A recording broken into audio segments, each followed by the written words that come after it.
Assalamualaikum Ustaz. Waalaikumsalam warahmatullahi Waalaikumsalam. wabarakatuh. Ustaz. Ya, rasanya, wow, Masya Allah. Ustaz, apa kabar Ustaz? Alhamdulillah. Apa? Masya Allah. Alhamdulillah. Tadi belum salaman sama tuh. Oh, iya, yang ini kelima. Ini double ini.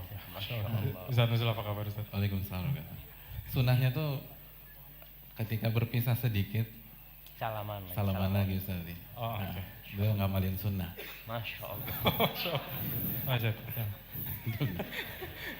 Iya Ustaz, senang merupakan suatu nikmat yang sangat besar bagi kita semua bisa mendapatkan waktu dari Ustadz Syafiq dan Ustadz Nuzul Hafidhahumullah Ta'ala untuk kita bersama-sama mendengarkan ulasan beliau tentang berlomba-lomba di dalam kebaikan. Kita mulai dari, kita persilakan mungkin ya lebih tepatnya kepada Ustadz Syafiq Hafidhahumullah Ta'ala. Silakan Ustadz. Jazakallah khair. Assalamualaikum warahmatullahi wabarakatuh. Waalaikumsalam. Alhamdulillah. Alladzi jama'ana 'alal huda wat tuqa. Segala puji bagi Allah Jalla Jalaluh yang telah mengumpulkan kita di atas petunjuk dan ketakwaan kepadanya. Kita melalui hari-hari yang indah, hari-hari dekat sama Allah, hari-hari tatkala kita bermunajat, kemudian kita bisa meneteskan air mata. Hari-hari di mana suara azan tatkala terdengar menyentuh hati kita dan menggerakkan kaki kita untuk ke rumah Allah. Walhamdulillahi tamla'ul mizan. Dan ingat, pujian bagi Allah itu memenuhi timbangan. Maka banyak-banyaklah mengatakan alhamdulillah. Allahumma salli wa sallim wa zid wa barik wa an'im ala sayyidina wa maulana Muhammad wa ala alihi wa ashabihi ajma'in. Ya Allah, semoga salawatmu, salam, berkah dan nikmatmu senantiasa tercurahkan untuk hamba kekasihmu, untuk baginda Nabi kita Muhammad sallallahu alaihi wasallam, yang melalui jalan beliau kita jadi faham siapa itu Allah, apa yang harus kita peruntukkan, apa yang seharusnya kita lakukan untuk Allah Jalla Jalaluh. Maka setiap salat kita senantiasa mengatakan assalamu alayka ayyuhan nabi wa rahmatullahi wa barakatuh. Semoga salat bersambung untuk keluarga beliau, untuk istri-istri beliau, untuk putra-putri beliau, dan untuk seluruh sahabat Nabi. Masya Allah. Saat mic-nya didekatkan lagi. Mana mau didekatkan lagi antum? Nggak ada yang dipegang. Masya Allah. Gitulah Masya Allah. Anak suka. Allahumma salli wa sallim ala Sayyidina wa Maulana Muhammad. Amma ba'd. Jamaah rahimakumullah. Hari ini kita berjumpa kembali. Ana begitu berbahagia didampingi oleh Ustadz Nuzul Hafizahullah Ta'ala. Walaupun di tengah ana ada dia nih. Nah, ya seharusnya ana berdampingan sama antum Ustaz. Cuma siapa yang nyeting kayak gini nih? Dia kan bisa di sebelah kiri Ustaz gitu kan, ana berduaan sama beliau. Tapi ya wallahu a'lam jamaah, kadangkala kita harus bersabar menghadapi. Baik, hari ini kita akan berbincang tentang persaingan, tentang berlomba-lomba. Sejatinya sudah menjadi tabiat manusia, kita suka bersaing, kita suka berlomba-lomba, kita ingin meraih sesuatu untuk diri kita sendiri. Coba kita lihat setiap pagi orang-orang yang berada di lampu merah. Antum yang naik motor, Antum nunggu lampu itu hijau. Kemudian semuanya ngebut untuk meninggalkan tempat tersebut. Terkadang ada yang mencuri start. Lampunya masih merah, dia udah lari. Kenapa? Nggak ada polisi, Ustaz. Di pasar, hiruk pikuk manusia. Dan subhanallah jamaah.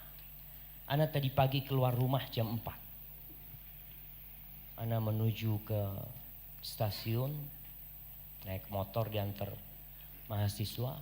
Ana lewat pasar. Subhanallah, jam 4 itu rame pasar.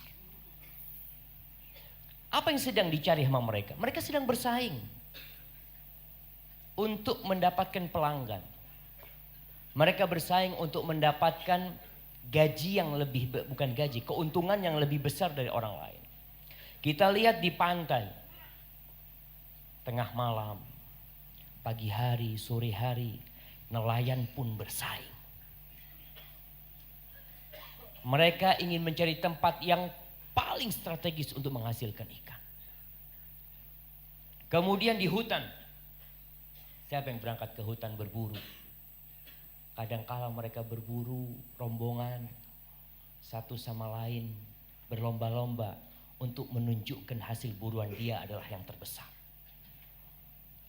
Di kantor, di rumah sakit, ada yang bersaing untuk menjadi pasien yang pertama.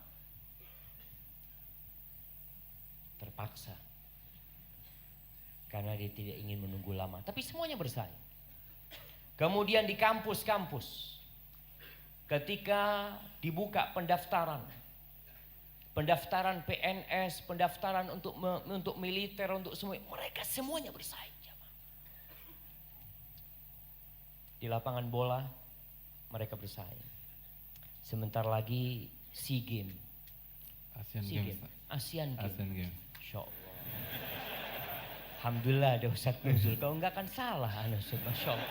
Jadi Asian Games. Apa bedanya SEA Games sama Asian Games? Fani. Apa bedanya? Asian Games jamaah. Kita semua persiapan. Yang di bulu tangkis, yang di renang, yang di apa lagi? Yang di sepak bola, yang di lari, yang diangkat beban, semuanya bersaing. Jamaah rahimakumullah, ada yang bersaing untuk berada di soft pertama. Antum jam berapa datang? 4:30, Masya Allah. Antum 5:20, kok bisa di sini antum? Dari pintu belakang mungkin. Lewat pintu belakang Pintu dia. belakang.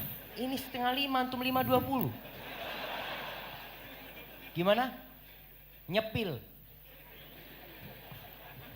Antum ngelangkain orang-orang ini. Insya Allah, barakallahu fiik. Ada yang bersaing nih untuk berada di soft pertama.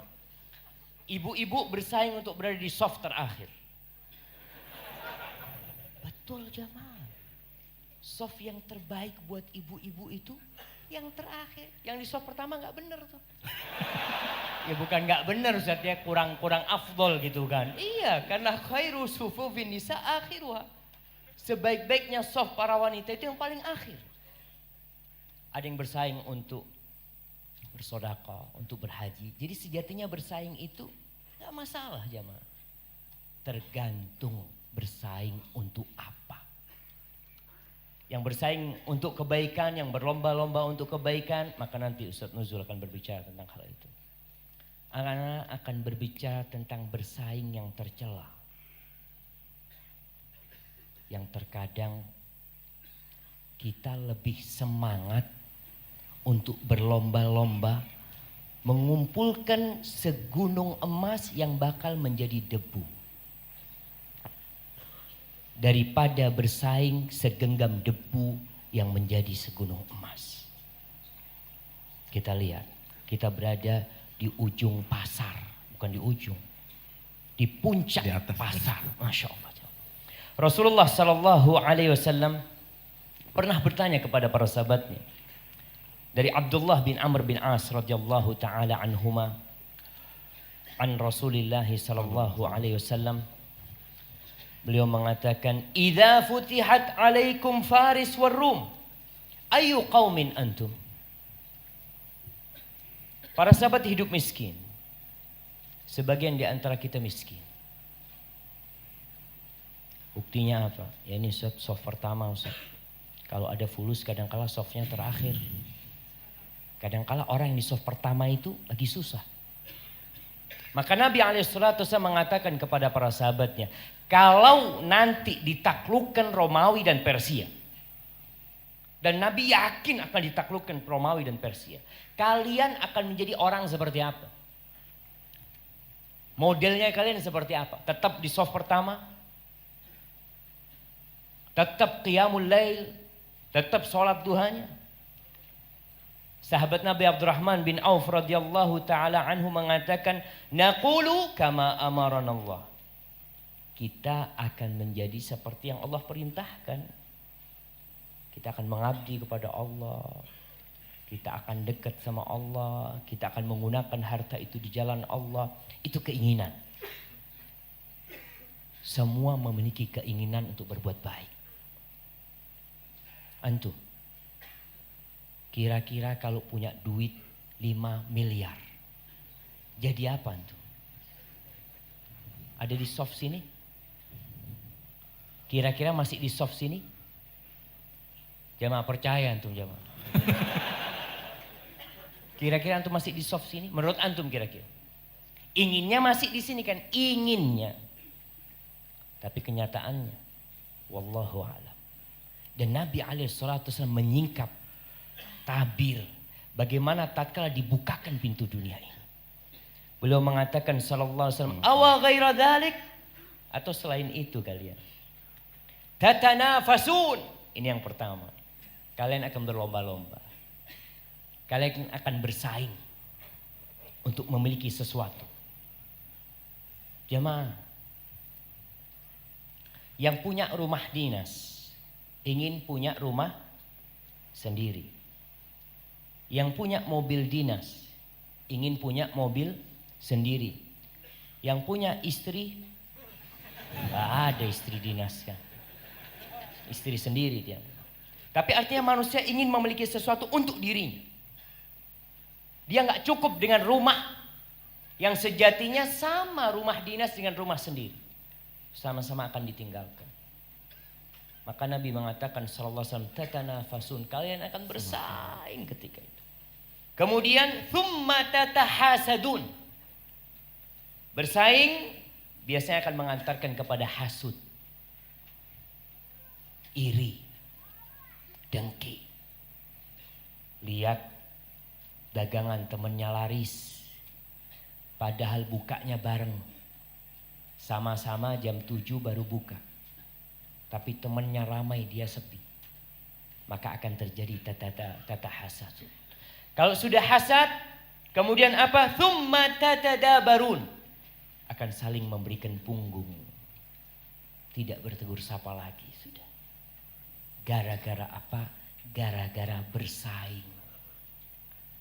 Kemudian yang terakhir, thumma tatabaghadu. Rawahu Muslim.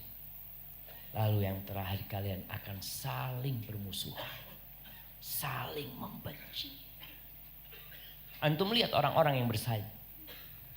Ketika dia lupa dengan hakikat keberadaan dia di dunia ini, akan saling hasad. Kemudian di hadis yang lain, yang diriwayatkan Imam Muslim juga dari Abu Hurairah radhiyallahu taala anhu, bahwa Nabi SAW bersabda, la taqumus sa'ah hatta yahsiral furatu an jabalin min dhahab. Tidak akan terjadi kiamat sehingga sungai Efrat itu menguak ada gunung dari emas. Para ulama menjelaskan, apakah benar gunung emas? Atau tentang kanz min dhahab, tentang ditemukannya nanti harta tersimpan dari emas yang jumlahnya banyak sekali. Jadi bukan di sungainya. Bisa jadi memang ada gunung emas, tapi yang Nabi sebutkan SAW nanti akan terjadi. ada harta tersimpan berupa emas. Tapi beberapa waktu yang lalu di Jember itu ditemukan batu giok, gunung giok. Itu orang mau bunuh-bunuhan, berebut untuk mengambil secuil batu tersebut. Akhirnya dikasih land sama polisi untuk menyelamatkan manusia. Tapi nanti ketika tersingkap gunung emas di sungai Efrat itu, ketika tampak harta tersimpan emas itu, apa kata Nabi SAW? Kira-kira antum kalau ada di situ, antum kalau ada di situ ngapain kira-kira antum? Melihat ada gunung emas, apa yang antum lakukan? Biasa-biasa aja.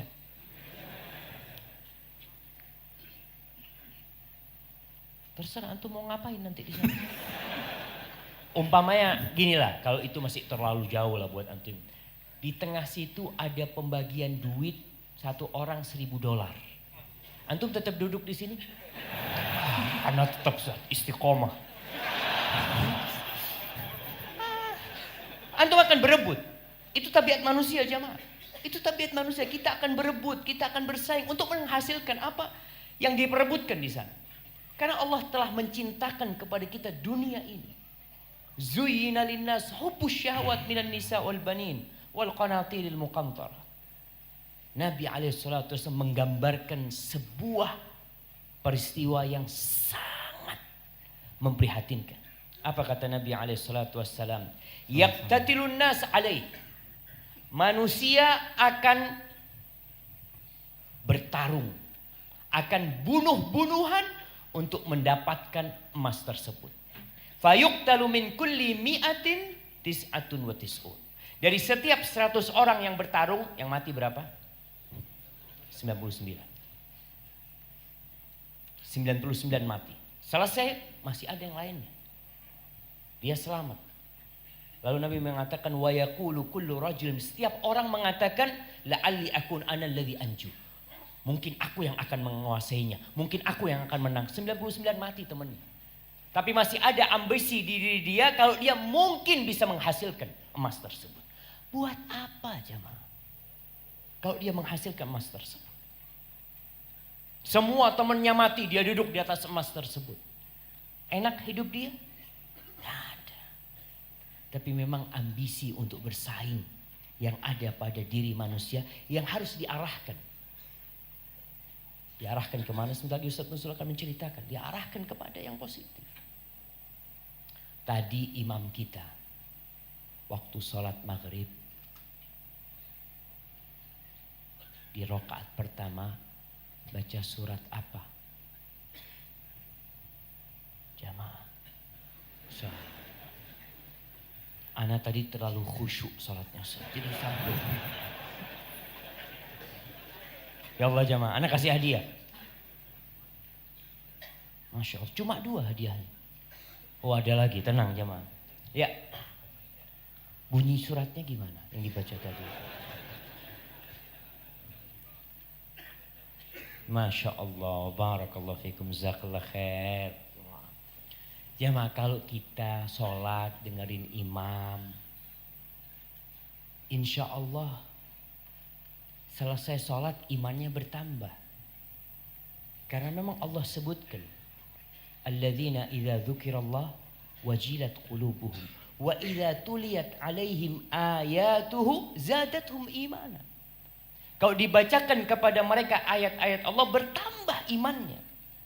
Tapi kadangkala kita enggak memperhatikan. Enggak Ustaz.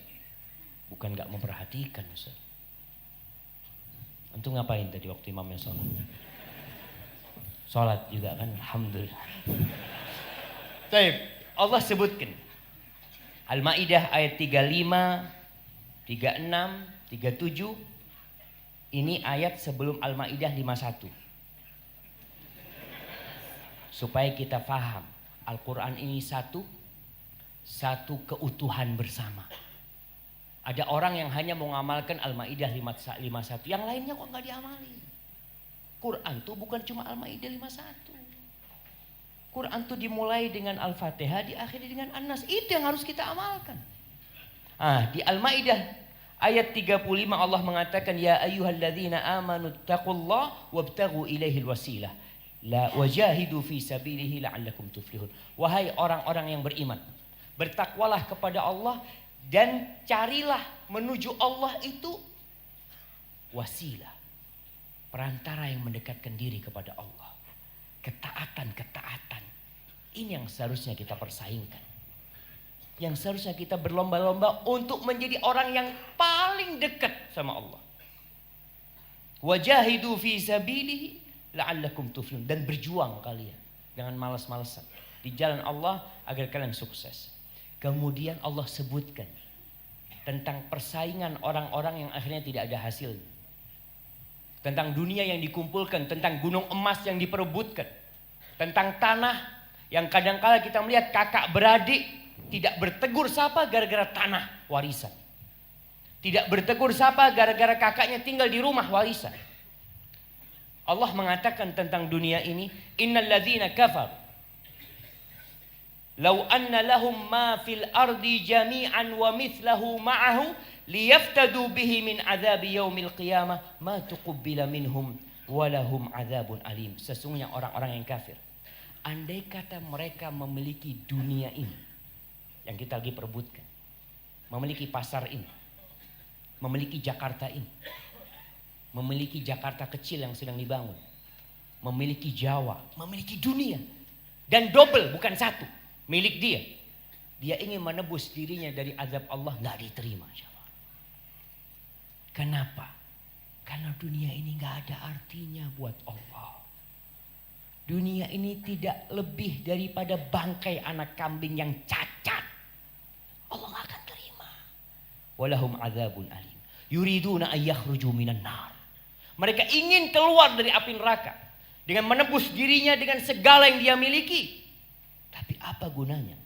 Yauma la yanfa'u malun wala banun. Hari yang tidak berguna harta dan anak. Maka jangan bersaing, jangan berlomba-lomba untuk sesuatu yang bakal jadi tanah dan akan kita tinggalkan. Kita akan dengarkan dari Ustaz Nuzul apa yang seharusnya kita perebutkan dalam kehidupan ini. Fadhal Ustaz, jazakallahu khair. Barakallahu fikum.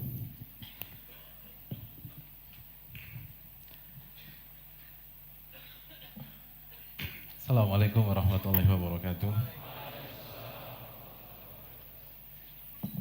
Gantung borong aja sampai jam 9. Alhamdulillah wassalatu wassalamu ala rasulillah wa ala alihi wa sahbihi wa wala ba'd. Hadirin yang dirahmati oleh Allah Subhanahu wa taala. Sebenarnya bukan kapasitas saya mendampingi beliau di sini. Ini mulai nih.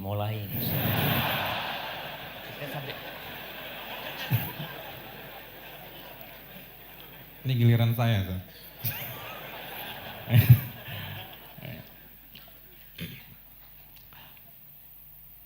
Dalam kitab Wafayatul A'yan ada sebuah kisah menarik. Kisah antara seorang ulama besar yang bernama Raja bin Haywah bersama sahabat beliau yang tidak lain tidak bukan, siapa sahabat beliau? Sahabat Raja bin Haywah? Umar bin Abdul Aziz. Umar bin Abdul Aziz. Diceritakan pada saat itu Raja bin Haywah rahimahullahu ta'ala membelikan baju untuk Umar bin Abdul Aziz seharga 6 dirham. 6 dirham. Murah hadirin. Gak mahal. Hanya 6 dirham. Begitu dipersembahkan kepada sang khalifah, apa kata Umar bin Abdul Aziz?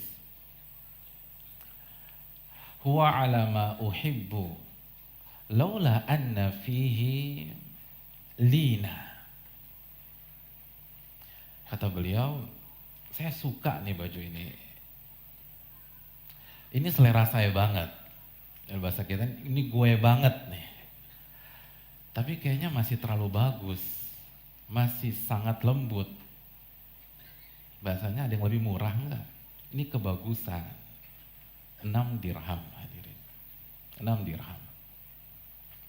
Itu begitu Umar bin Abdul Aziz menyampaikan hal tersebut, Roja menangis secara spontanitas. Khalifah beliau dan khalifah umat Islam diberikan baju gak mahal, 6 dirham, lalu mengatakan ini terlalu bagus buat saya suka sih tapi terlalu bagus. Lalu Umar bin Abdul Aziz bertanya kepada Roja bin Haywa rahimahullahu ta'ala, apa yang membuat engkau nangis wahai Roja? Apa kata Roja? Oh ya khalifah, ingat enggak? Sebelum engkau jadi khalifah, pada saat engkau menjadi amir atau wali, wali, saya pernah membelikan engkau sebuah baju harganya 600 dirham. Lebih mahal. Tadi berapa? 6 dirham, sekarang 600 dirham. Ingat gak komentar engkau pada saat itu? Engkau mengatakan, huwa ala ma uhibbu laula anna fihi khusyunah. Ini favoritku, jadi ini gue banget juga, tapi kayaknya bahannya masih kasar deh. Artinya ada yang lebih mahal nggak? Ada yang lebih bagus nggak? Tapi sekarang ketika engkau menjadi khalifah, lebih tinggi lagi, engkau memimpin seluruh umat Islam, tiba-tiba engkau dikasih 6 dirham dan engkau mengatakan ini kemahalan. Hadirin yang dirahmati oleh Allah. Apa jawab Umar bin Abdul Aziz? Karena tindakan beliau ini antitesis. Seharusnya semakin tinggi jabatan seseorang, fasilitasnya semakin bagus dan ada harga, ada barang. Barang nggak nipu kata orang pasar. Semua yang bagus itu ada harganya. Tapi beliau membuat sebuah sikap antitesis bertolak belakang. Dari 600 ke 6 dirham, ini masih kemahalan. Apa jawaban Umar bin Abdul Aziz? Ini yang harus kita renungkan hadirin. Kata beliau, inna li nafsi tawaqah. Wahai Raja, aku punya jiwa yang sangat ambisius. Nggak pernah puas, ambisius. Taqat ila Fatimah binti Abdul Malik fatazawwajtuha. Aku dulu berambisi menikahi Fatimah binti Abi Malik, dapat tuh married sama dia, nikah sama dia. Wa taqat ila al-wilayah atau al-imara fawalaituha. Lalu aku mengincar jabatan sebagai seorang gubernur, dapat. Saya jadi gubernur. Lalu setelah itu wataqat ilal khilafah fa'adraktuha. Lalu setelah itu saya berambisi jadi khalifah. Kalau gubernur hanya berkuasa di sebuah wilayah, lalu saya dapatkan, saya nggak puas sampai di situ. Saya ingin mendapatkan jabatan khalifah yang menguasai seluruh umat Islam yang ada di permukaan bumi. Dan aku dapatkan itu. Kan gitu ya. Itu logika manusia. Logika manusia. Dan kita atau mayoritas kita itu hidup dibangun di atas pola pikir demikian. Masalah mobil aja lah, simpel. Apa mobil pertama antum ketika antum punya duit? Kayaknya nggak ada yang punya mobil Ustaz di sini. Salah sebetulnya. Yang cowok biasanya kan otomotif, kalau punya uang spendnya di mobil. Ini boleh sebut merek nggak sih? Boleh ya? Boleh nanti disensor aja. Kalau seseorang itu Toyota Mandit misalnya, dan gaji pertamanya dia beli Avanza, terus dapat duit lagi, kira-kira dia beli apa? Siapa yang Agia? Gak ada. Dia akan beli Rush. Dapat uang lagi, dia puas dengan Rush? Enggak. Dia akan beli apa? Aduh, masalah mobil aja khilaf di sini, Ustaz. Potensi konflik antum besar ternyata. Dia akan beli Innova. Dapat uang lagi, dia mau beli apa? Kalau dia masih mau main di SUV, dia akan beli Harrier atau Fortuner. Kalau dia ingin pilih sedan, dia akan beli Camry. Terus dia dapat uang lagi, terus dia beli apa? Dia akan beli Alphard. Dia dapat uang lagi, dia beli apa? Dia pengen touring, dia pengen off-road, dia akan beli Land Cruiser, tapi yang banci katanya, yang Prado dalam tanda kutip. Lalu setelah itu dia beli yang jantan beneran. Bener nggak nih hadirin? Itu manusia. Dan begitunya Umar bin Abdul Aziz. Namun yang membedakan kita dengan Umar bin Abdul Aziz ada kelanjutannya. Dia bilang, saya pengen nikah sama Fatimah, dapat tuh. Saya pengen jadi gubernur, dapat jadi gubernur. Saya pengen jadi khalifah, dapat jadi khalifah. Lalu dia manusia, apalagi orang yang punya jiwa besar seperti beliau, selalu akan berbicara what next, what next, what next. Lalu selanjutnya apa lagi? Lalu apa lagi? Apa lagi? Lalu dia berpikir, taqat ilal jannah fa'arju an udrikaha insyaallah. Lalu ternyata aku menemukan jawabannya. Jawabannya surga. Maka aku berharap aku mendapatkan surga itu insyaallah ta'ala. Hadirin yang dirahmati oleh Allah. Ambisi kita bersaing harus diarahkan ke sini. Jangan berhenti dari dunia. Jangan berhenti hanya di dunia saja. Harus bermain di level yang paling tinggi. Dan level yang paling tinggi adalah surga. Makanya Allah mengatakan dalam surat An-Nazi'at ayat 26, "Wa fi dzalika falyatanafasil mutanafisun." Dan untuk kenikmatan surgalah hendaknya para kompetitor itu bersaing. Para orang-orang besar itu bersaing di surga. Jadi Allah katakan bahwa olimpiadenya orang-orang beriman itu cari piala namanya surga. Bukan harta, bukan jabatan, bukan wanita. Karena disitulah orang-orang besar dari setiap generasi itu bermain. Para pakar berkompetisi. Wali-wali Allah itu mainnya di sana hadirin sekalian. Para nabi, para rasul.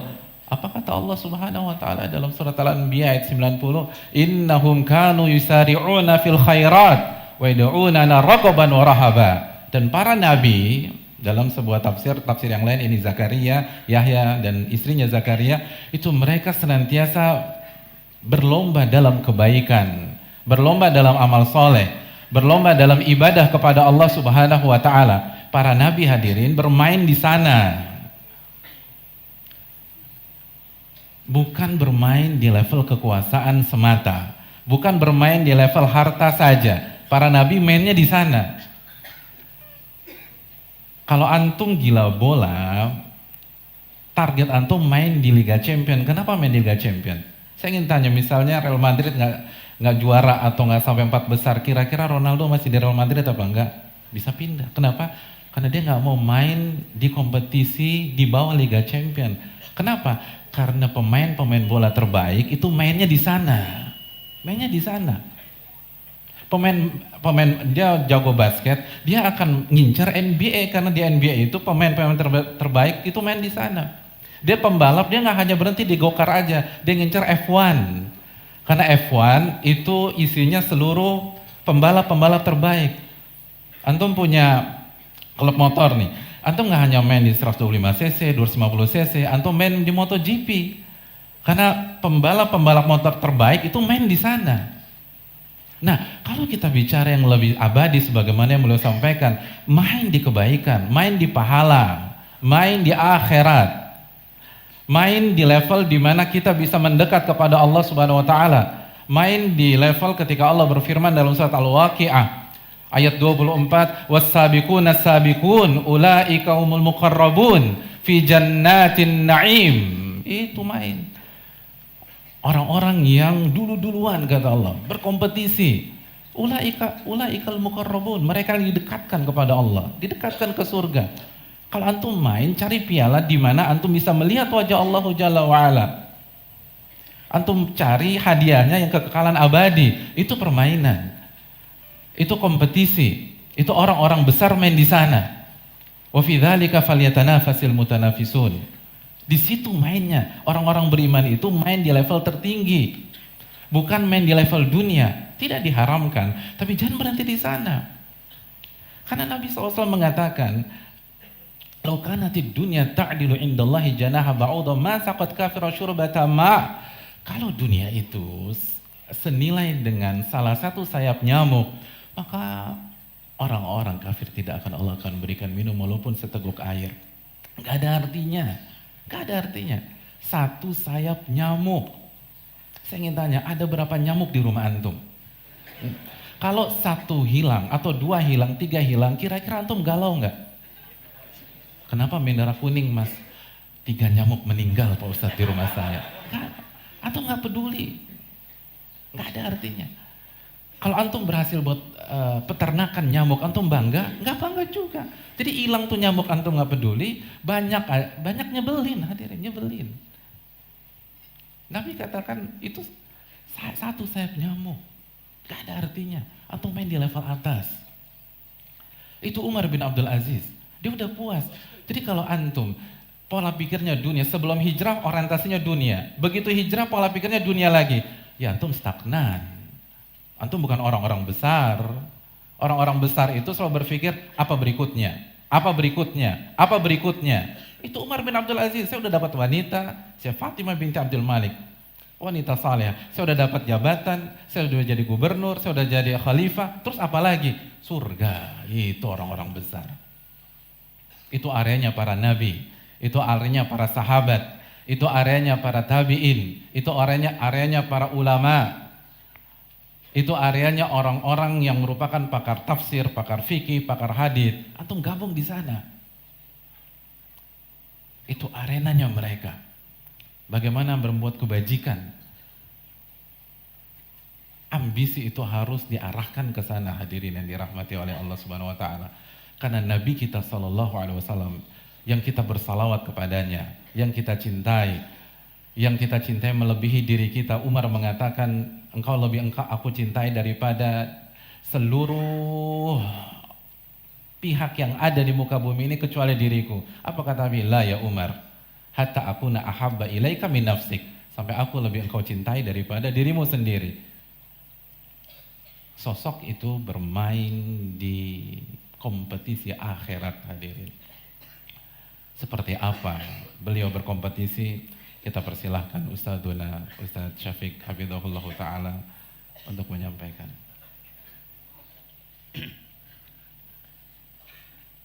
Masya Allah. Antum kenapa berdiri? Mau komat sendiri di sana? Komat di sini, komatnya. Masya Allah. Kita sampai jam berapa? Jam 10. Ya, jam 11 nggak apa-apa mau tidur sini. Kita berdua pulang Ustaz. Iya, kita berdua. Jamaah rahimakumullah, subhanallah jamaah. Kita tadi mendengar bagaimana Umar bin Abdul Aziz rahimahullahu ta'ala ketika pada akhirnya dia tahu bahwa dunia ini tidak berarti apa-apa. Dia akhirnya rindu kepada surga Allah Jalla Jalla dan ingin meraihnya. Kita lihat bagaimana para nabi. Mereka bersaing untuk mendapatkan surga Allah. Nabi kita Muhammad sallallahu alaihi wasallam. Mu'ad bin Jabal itu kalau sholat Isya biasa sholat di Masjid Nabawi. Kemudian habis sholat Isya dia pulang ke kampungnya. Kampungnya itu namanya Bani Salimah. Dia jadi imam sholat isya di Masjid Bani Salimah yang sekarang dikenal dengan nama Masjid Qiblatain di Madinah tuh. Jadi dia sholat isyanya 2 kali. Yang pertama wajib bersama Nabi SAW menjadi makmum, kemudian dia jadi imam di Masjid Bani Salimah. Suatu hari Mu'ad sholat baca Al-Baqarah. Ada satu jamaahnya kabur jemaah. Gimana nih baca Al-Baqarah? Akhirnya ada masalah. Mu'ad menuduh orang itu dengan tuduhan yang tidak tepat. Akhirnya berita itu sampai kepada Nabi SAW. Nabi marah kepada Mu'ad. Afattanun ya Mu'ad. Apakah engkau mau membuat fitnah, membuat kekacauan? Kalau engkau jadi imam, bacalah Sabbihisma rabbikal a'la hal ataka haditsul ghasyiyah. Karena di belakangmu itu ada jemaah yang tua, ada yang sakit, ada yang punya urusan. Akhirnya ditanyalah orang yang memisahkan diri dari jamaah Mu'ad ini. Kenapa engkau memisahkan diri? Dia ceritanya, Rasulullah, inni la a'rifu dandanataka wala dandanata Mu'ad. Aku ini nggak tahu siapa yang dicari sama Mu'ad, sama engkau juga aku nggak tahu. Cuma yang aku cari itu sih, aku minta kepada Allah masuk surga dan dijauhkan dari api neraka. Apa kata Nabi SAW? Haulaha nudandim. Sama kita. Kita tuh di sekitar itu tuh mainnya, nggak jauh-jauh. Kita minta dimasukkan ke surga dan dijauhkan dari api neraka. Dan Rasulullah SAW sampai bengkak kakinya jemaah. Kalau kita bicara bersaing ya, Nabi yang sudah diampuni dosa-dosa dia yang terdahulu dan yang akan datang, ternyata beliau tetap berusaha sekuat tenaga dengan tubuh beliau yang sudah tua renta sallallahu alaihi wasallam. Tetap beliau salat malam. Kita salat enggak? Salat insyaallah. Iya. Salat. Tapi kadangkala alarmnya adzan subuh di setelnya. Allah ketika menyebut tentang penghuni surga, wabil ashari hum yastaghfirun. Kanu qalilan minal laili ma yahja'un. Wabil ashari hum yastaghfirun. Mereka sedikit tidur malamnya. Dan di akhir malam, di waktu sahur, mereka beristighfar. Rasulullah SAW ketika perang Badar, dalam hadis yang diriwayatkan Imam Ahmad dari Abdullah bin Mas'ud radhiyallahu taala anhu, dia cerita bagaimana semangat Nabi SAW untuk mendapatkan pahala, untuk mendapatkan surga. Ibnu Mas'ud bercerita, kunna yauma badrin kullu thalathatin ala ba'ir. Pada waktu menuju ke Badar, kita itu 3 orang naik 1 ekor onta. 3 orang naik 1 ekor onta. Gantian jamaah. Bukan 3 orang naik barengan, nggak jalan ontanya. Jadi 3 orang ini bergantian naik ontanya. Udah ditentukan, diatur. Fulan bersama fulan 3 orang, ini 1 ekor onta buat kalian bertiga. Kata Ibnu Mas'ud radhiyallahu taala anhu, wa kana Abu Lubabah wa Ali ibn Abi Talib zamilai Rasulullah sallallahu alaihi wasallam. Abu Lubabah dan Ali bin Abi Talib itu menjadi temannya Nabi alaihi salatu wasallam untuk menunggangi ontanya. Berangkat dari kota Madinah onta ini. Siapa yang naik duluan? Rasulullah SAW. Sesuai dengan kesepakatan jarak berapa kilo harus turun. Ketika Rasulullah SAW hendak turun, apa kata Ali bin Abi Talib dan Abu Lubabah? Nahnu namshi anka ya Rasulullah SAW. Ya Rasulullah, silakan kau terus naik. Jatahmu untuk berjalan kita gantikan. Subhanallah jamaah. Mungkin kalau kita ada yang menggantikan, alhamdulillah, jazakallah khair, syukur. Antum murid yang bagus gitu. Masya Allah. Tapi apa kata Nabi SAW? Ma antuma bi aqwa minni alal masyi.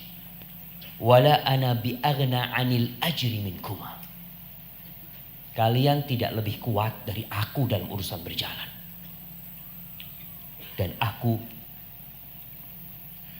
tidak lebih butuh kepada pahala daripada kalian. Aku juga butuh sama pahala itu. Kalian naik. Bisa dibayangkan. Rasulullah SAW berjalan kaki demi untuk mendebukan kakinya di jalan Allah Jalla Jalaluhu. Agar beliau mendapatkan pahala kaki yang berdebu di jalan Allah Jalla Jalaluhu. Dan semua ada perhitungan. Itu dengan fisik beliau. Dengan harta. Anak kadangkala sedih ya melihat diri anak sih.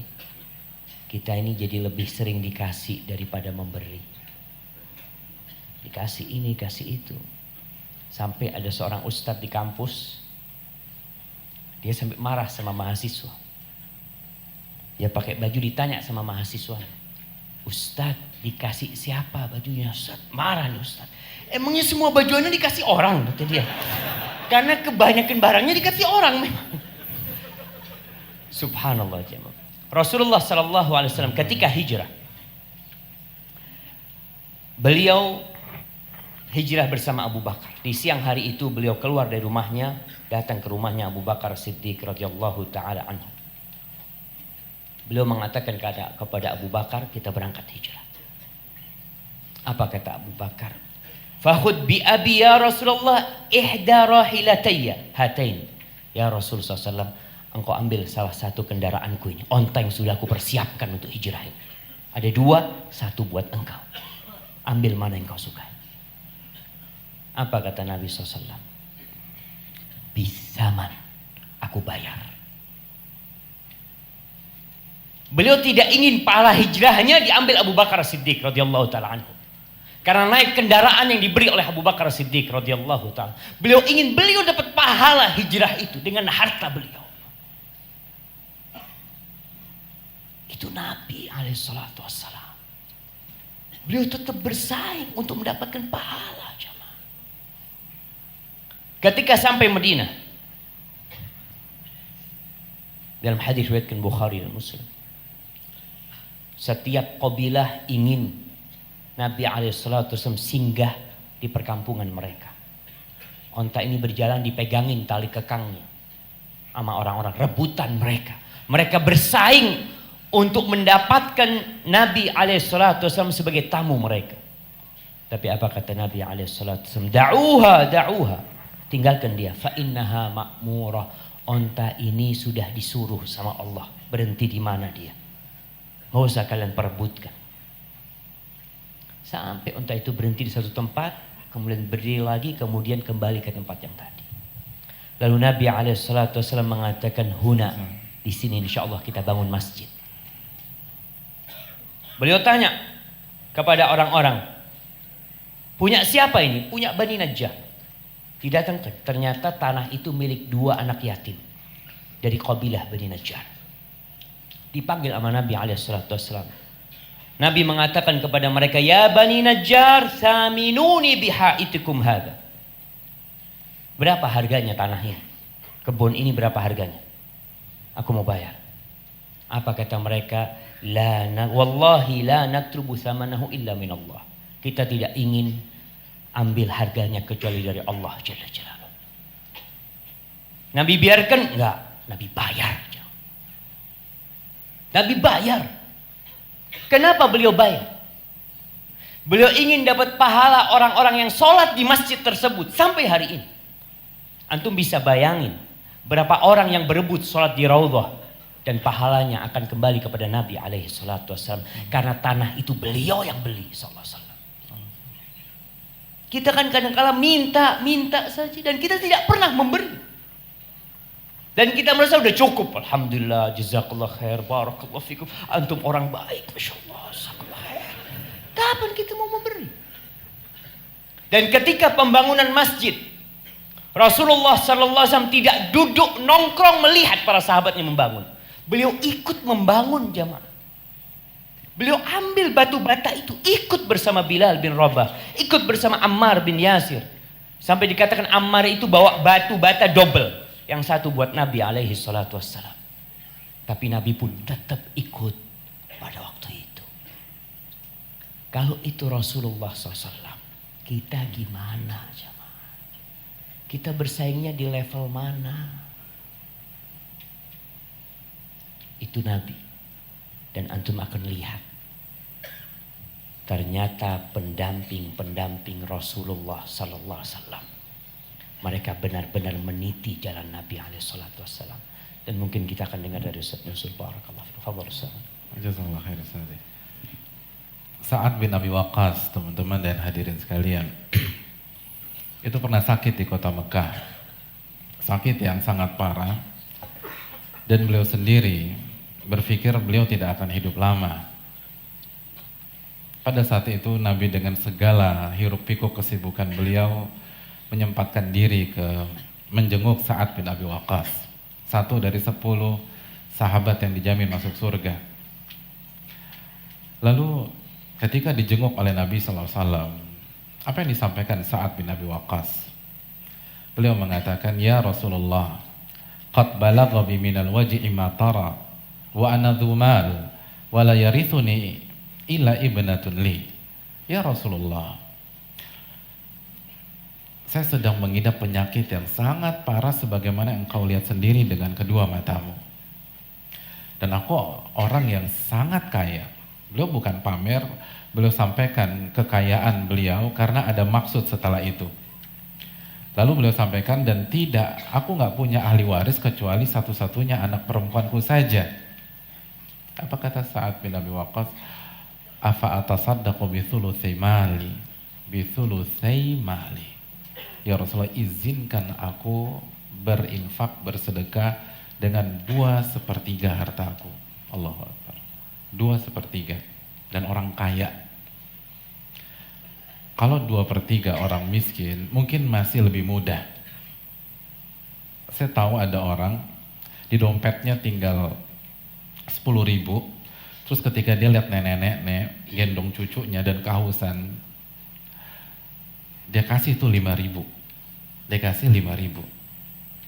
Berarti berapa persen? 50%. Tapi antum pernah dengar nggak?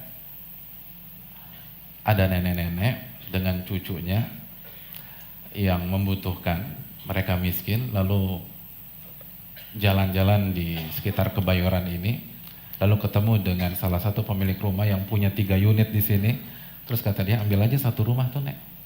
Gak ada. Padahal 1 rumahnya itu nggak mungkin setengah dari hartanya.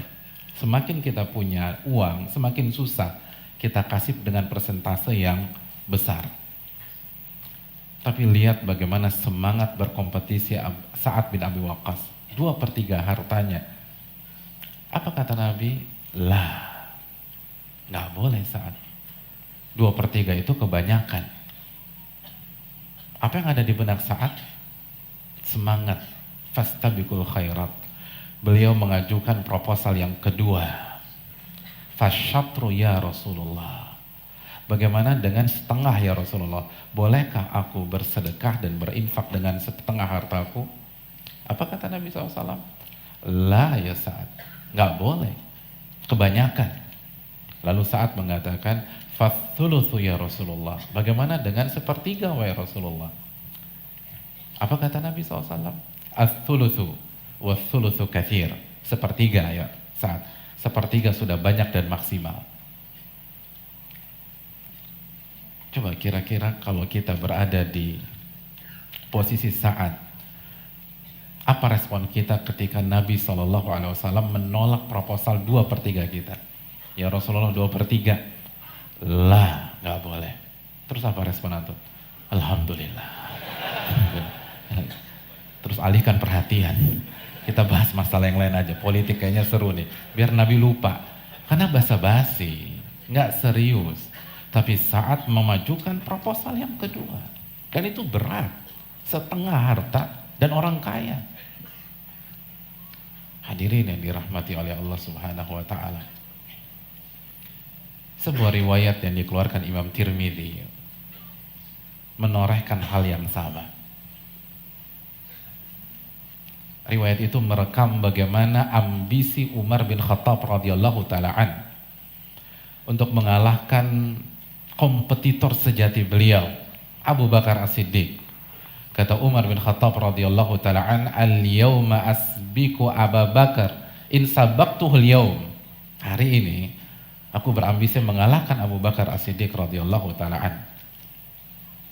Dan semua orang tahu mengalahkan Abu Bakar itu nggak mudah. Kita harus punya sebuah prestasi yang begitu luar biasa. Maka apa yang Umar lakukan pada hari itu? Beliau bawa setengah hartanya ke Rasul sallallahu alaihi wasallam, setengah harta. Lalu Nabi SAW bertanya, apa yang kau tinggalkan untuk keluargamu, wahai Umar? Apa kata Umar bin Khattab? Mithlahu. Semisalnya ya Rasul. Artinya ini 50%. Jadi kalau beliau punya 20M, 10M buat engkau, 10M saya tinggal di rumah. Itu udah pede banget Umar bin Khattab radhiyallahu ta'ala. Tiba-tiba Abu Bakar datang.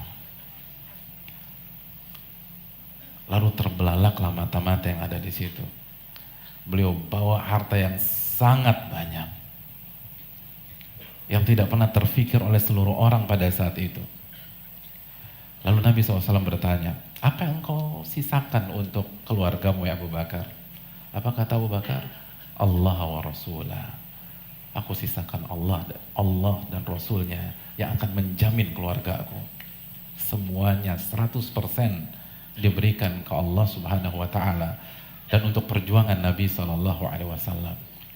Maka Umar mengatakan, mulai hari ini saya paham saya nggak akan bisa mengalahkan Abu Bakar As-Siddiq radhiyallahu ta'ala an. 100% hadirin, 100%. Dan orang kaya. Jadi kalau kita nggak ada apa-apanya, ada orang berinfak 1M, 2M, tapi tanya berapa hartanya? Kalau hartanya 50M, hartanya 40M, itu nggak ada apa-apanya.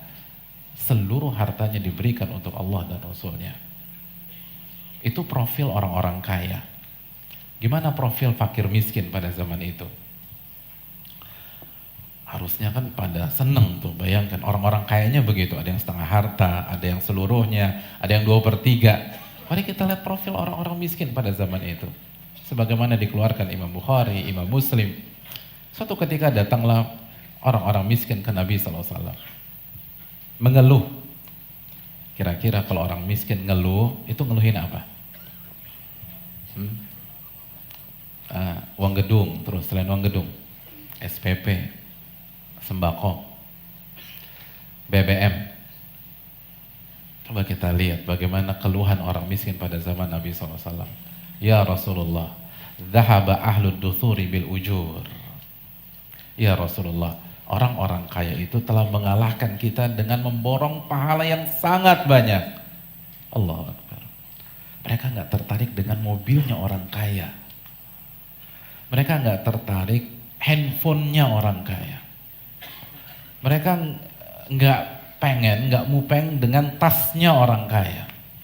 Mereka nggak tertarik dengan bagaimana mewahnya rumah orang kaya, apakah lantainya marmer atau kayu parkit, apakah di sana ada kolam berenang. Mereka peduli mereka.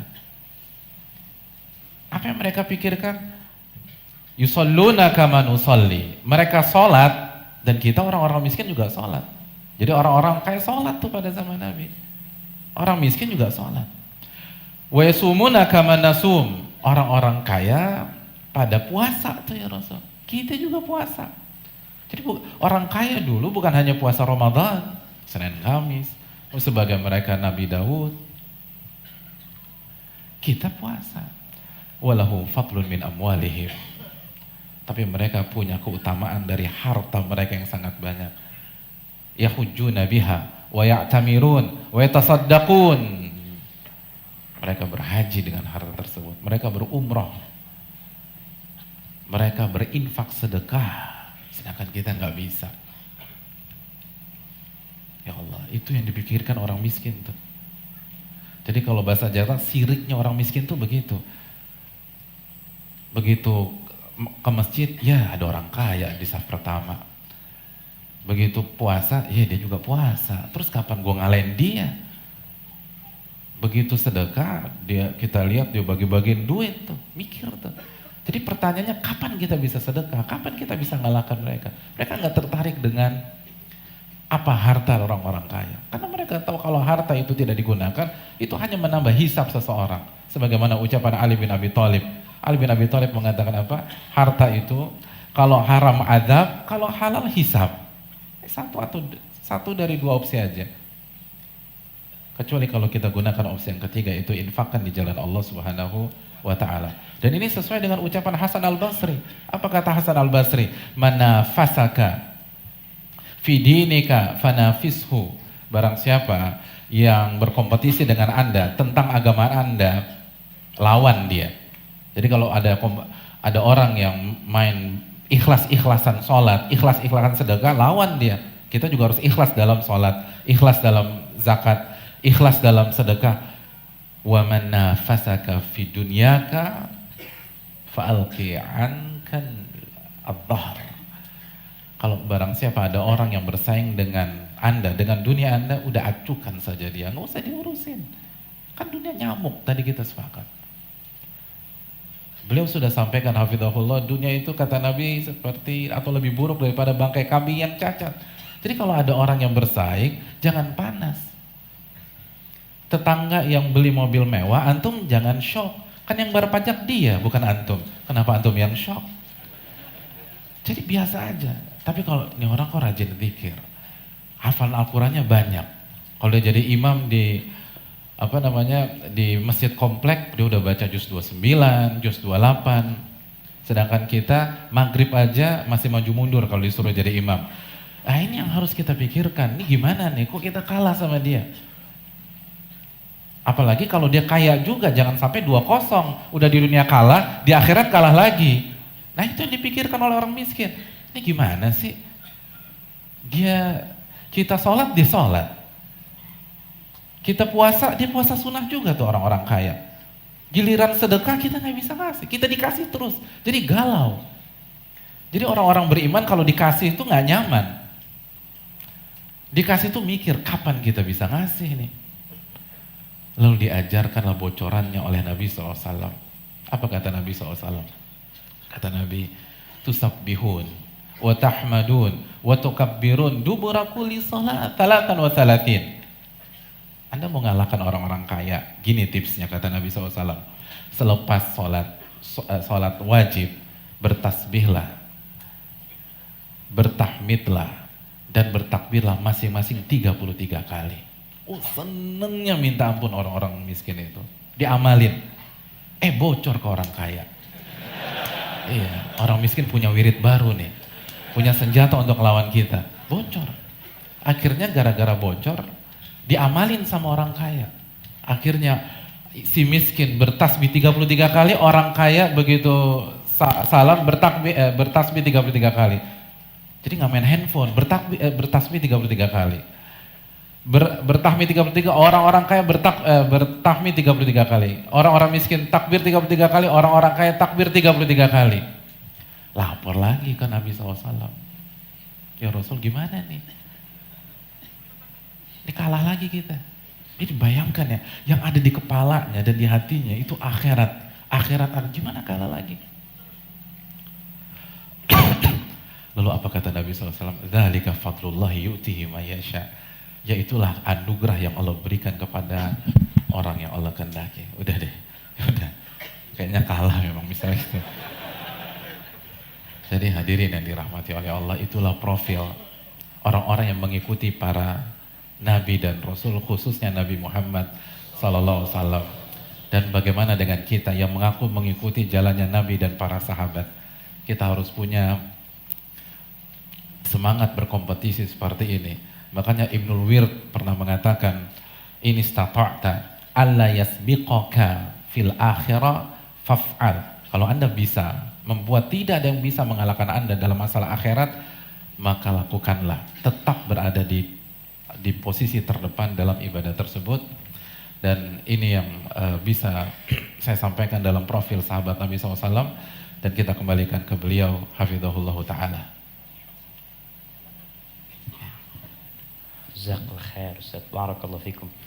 Masya Allah jamaah, Nabi SAW mengatakan khairun nasi qarni thumma alladhina yalunahum thumma alladhina yalunahum. Sebaik-baiknya manusia adalah generasi di masaku, kemudian yang selanjutnya, dan kemudian yang selanjutnya. Kalau para sahabat radhiyallahu ta'ala anhum yang Allah ridha dengan mereka, mereka begitu bersemangat untuk menyaingi orang-orang kaya. Bagaimana dengan para tabi'in yang kompetitor? Ana jadi susah ngomong kompetitor. Nah, yang kompetitor mereka ini sahabat Nabi. Para tabi'in itu pesaing mereka adalah sahabat Nabi sallallahu alaihi wasallam. Disebutkan Abu Muslim Al-Khawlani, ini seorang tabi'in yang pernah dibakar oleh siapa Ustaz? Aswad Al-Ansi, salah seorang yang mengaku menjadi nabi di Yaman. Kemudian dia bisa berjalan di atas api dengan selamat. Kemudian dia sampai ke kota Madinah, bertemu dengan Umar bin Khattab radhiyallahu taala anhu. Dikecup keningnya oleh Umar bin Khattab radhiyallahu ta'ala mengatakan, alhamdulillah, segala puji bagi Allah yang menampakkan kepada aku di umat Nabi Muhammad SAW yang diberlakukan seperti diberlakukan Khalilullah Ibrahim alaihissalam, dibakar mereka. Gimana sih ibadahnya Abu Muslim Al-Khawlani? Beliau mengatakan, beliau itu kalau sudah sholat malam kemudian kakinya capek, fa idza ta'ibat qadamah darabaha biyadih, kakinya dipukul dengan kedua tangannya. Diingatkan kakinya, dia mengatakan, ayahsabu ashabu Muhammadin sallallahu alaihi wasallam an yasbiquna bi Rasulillah sallallahu.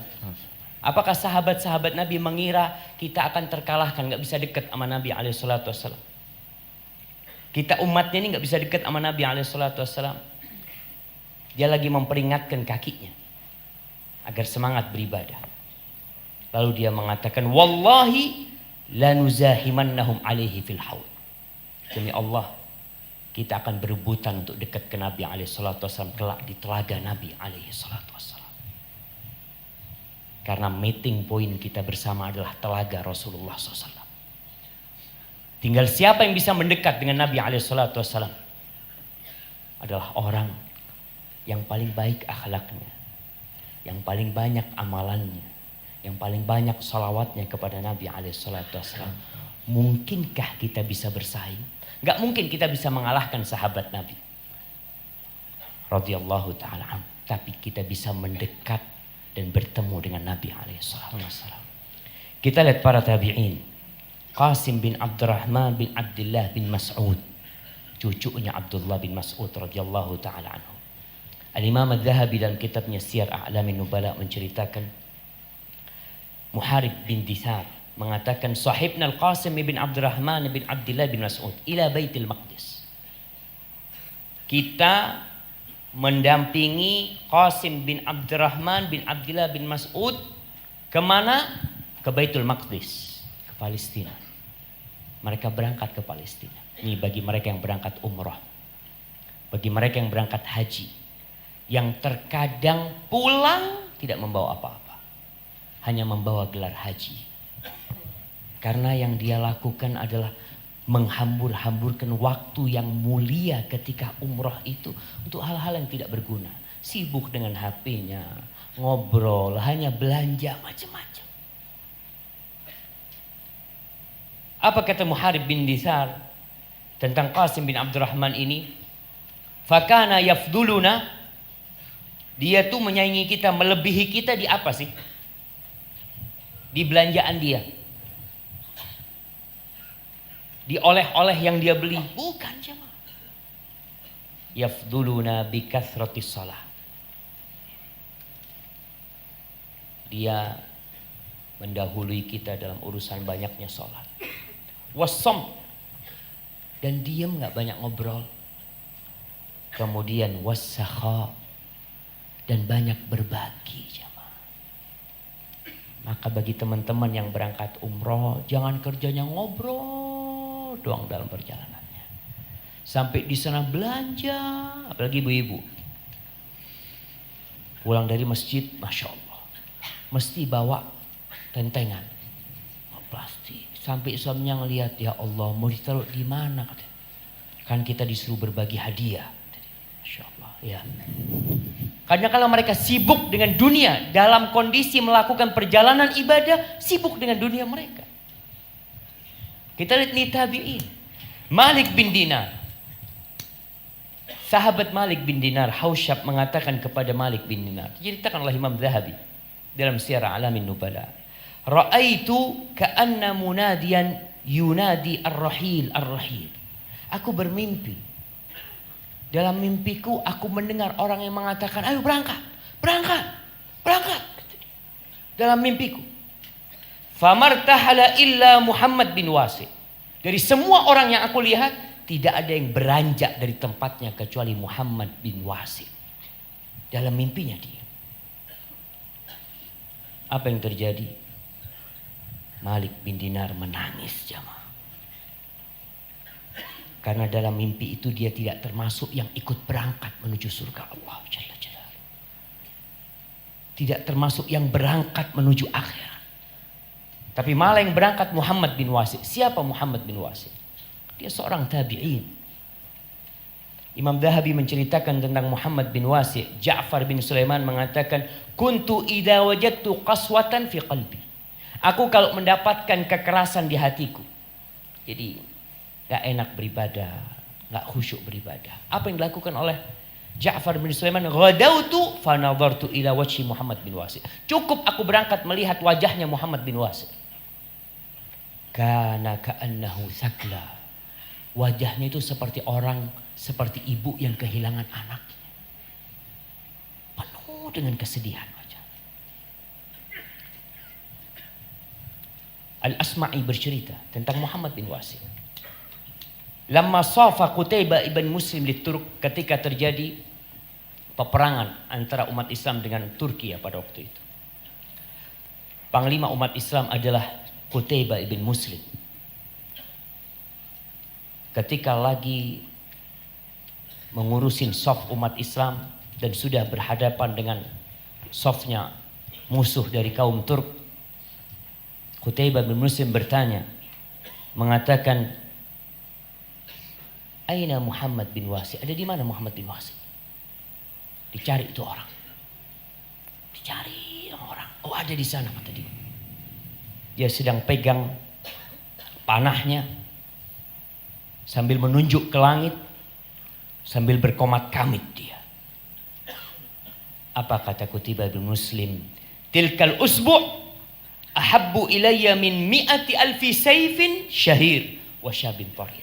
Itu jari telunjuknya Muhammad bin Wasi lebih aku cintai daripada 100.000 pedang yang tajam dan 100.000 pemuda yang kuat. Jamaah. Mereka berlomba-lomba dalam kebaikan jamaah. Disebutkan Ja'far bin Sulaiman yang tadi meriwayatkan kalau dia lagi galau hatinya, lagi keras hatinya, dia mengatakan, inni la aghbitu rajulan ma'ahu dinahu wa ma ma'ahu minad dunya syai' wa huwa radin. Aku ini benar-benar apa? Hasud, apa ghibtah ini Ustaz biasanya Ustaz? Apa ya? Bukan iri ya, iri positif. Iri yang positif. Aku ini benar-benar iri kepada Muhammad bin Wasi, kepada orang, terhadap agama dia, padahal dia nggak punya apa-apa dari dunia ini. Dalam kondisi dia itu ridho. Kita kadang-kala jamaah, apa yang sedang kita cari kita tidak dapatkan, atau kita di PHK, atau proyek kita gagal, kita jadi susah. Tapi kita ketinggalan 2 rakaat sebelum subuh, biasa aja. Ketinggalan tidak sholat duha, biasa aja. Ketinggalan tidak qobliyah, biasa aja. maka mereka benar-benar bersaing dalam kebaikan. Sufyan bin Uyainah, Imam Dhahabi menceritakan bagaimana semangatnya Sufyan bin Uyainah untuk bersaing. Dia mengatakan, inni la ashtahi min umri kullahu an akuna sanatan mithla Ibn Mubarak. Sufyan bin Uyainah ulama hadis yang terkenal.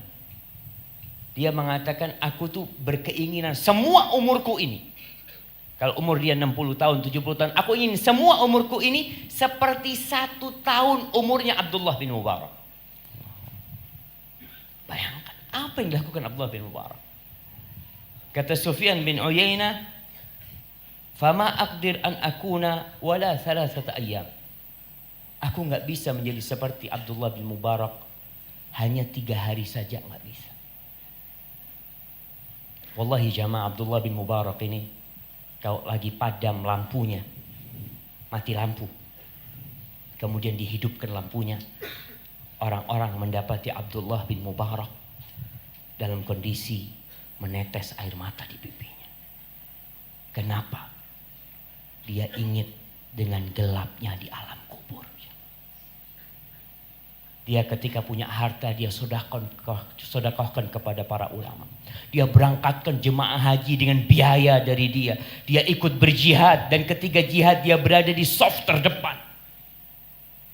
Ibn Uyainah ingin menjadi Abdullah bin Mubarak. Sampai ada yang mengatakan Abdullah bin Mubarak ini kalau disandingkan dengan para sahabat Nabi, sepertinya sama dia dengan para sahabat Nabi, kecuali satu. Dia tidak pernah melihat Rasulullah SAW. Abu Ahmad Al-Qalabisi disebutkan oleh Adz-Dzahabi, ini cerita terakhir tentang tabi'in ya. Dia bercerita bahwasanya ada seorang yang berbagi duit sebanyak 40.000 dirham. Dia bagikan kepada fakir miskin. Lalu salah seorang yang zuhud berkata kepada Abu Ahmad Al-Qalabisi, mengatakan, ama tara ma anfaqa hadha wa ma qad amilahu wa nahnu la narji ila syai'in nunfiquhu ma indana syai'. Engkau enggak lihat tuh apa yang dilakukan orang itu? Bisa bersedekah, dia bagi-bagi, perbuatannya begitu mulia. Sedangkan kita semua yang kita berikan hanya untuk kebutuhan kita sendiri, enggak pernah kita berikan kepada orang lain, enggak pernah kita berbagi. Terus apa yang harus kita lakukan? Famdi bina ila maut. Yuk kita berangkat ke satu tempat. Fadhahabna ilal madain. Lalu mereka berangkat ke Madain yang ada di Iran sana, ibu kota Persia dahulu. Dia berangkat ke sana. Fasallaina arba'ina alfa salat. Kemudian tuh orang-orang pada sholat sebanyak 40.000 sholat sunnah. Dia melihat orang kaya bersedekah 40.000 dirham. Nggak bisa dia bersedekah. Apa yang dilakukan? Sudah memperbanyak sholat sunnah. Jadi tadi disebutkan oleh Ustaz Nuzul. Tatkala kita melihat orang-orang yang berlomba-lomba dalam urusan dunia, kita berlomba-lomba dalam urusan akhirat. Bagaimana kalau kita melihat orang kaya berlomba-lomba dalam urusan akhirat? Apa yang harus kita lakukan? Semampu kita. Antum melihat orang itu sedekah, ya Allah, anak nggak bisa sedekah. Antum melihat orang itu bisa bangun masjid dengan memberi semen, memberi pasir kepada masjid itu. Antum punya tenaga, antum datang ke masjid itu, Pak, saya mau bantu bangun masjid ini. Nggak apa-apa, 3 hari nggak usah digaji. Mau antum jamaah? 3 hari nggak digaji. Wallah. Maka jamaah, pantas kalau Nabi SAW mengatakan bahwasanya itulah generasi terbaik jamaah. Mereka tidak terpesona dengan kehidupan dunia ini, tapi mereka benar-benar bersaing dalam urusan akhirat ini. Hadza wallahu a'lam bissawab. Mungkin ana serahkan kepada Ustaz Nuzul. Udah malam ini Ustaz. Udah malam. Nah, Ustaz. Ana lihat sebagian jemaah udah ada yang makan Ustaz. Itu enggak ngelihat. Jadi ustadznya pada semangat, dia Masya Allah. Jadi udah ada yang kelaparan Ustaz. Fadhol Ustaz. Hadirin yang dirahmati oleh Allah Subhanahu wa taala. Terakhir mungkin ada pertanyaan, bagaimana kiat untuk bisa mengamalkan firman Allah fastabiqul khairat, maka berlomba-lombalah dalam kebaikan, berlomba-lombalah dalam amal soleh. bagaimana kiat bisa meniti apa yang dilakukan oleh Nabi SAW, lalu apa yang dilakukan oleh para sahabat, para tabi'in, bagaimana kiat kita bermain di level atas. Allah Subhanahu wa Ta'ala berfirman, karena satu kiat aja Ustaz ya, antum 4 yang berikutnya ya.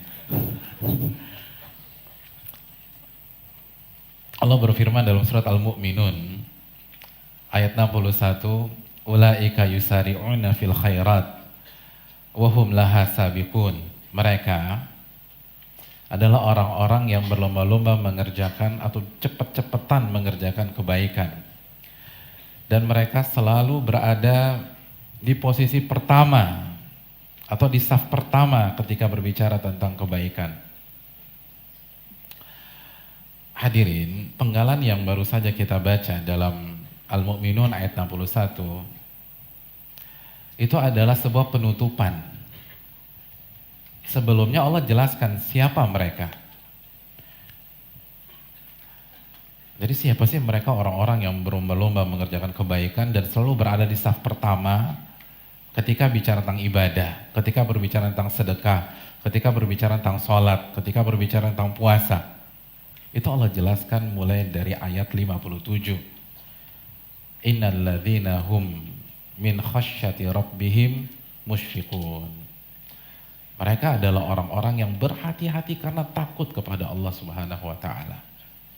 Oleh karena itu, kalau kita ingin selalu fastabiqul khairat, tanamkan rasa takut kepada Allah Subhanahu wa Ta'ala.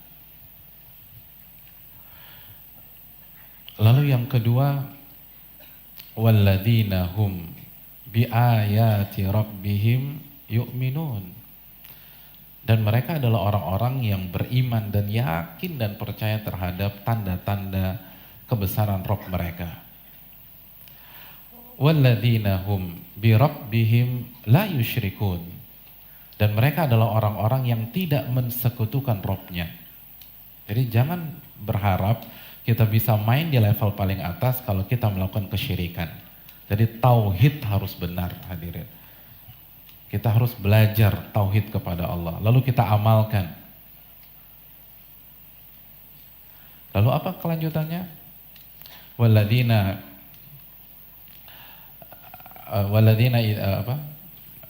yu'tuna ma ataw wa qulubuhum wajila annahum ila rabbihim raji'un.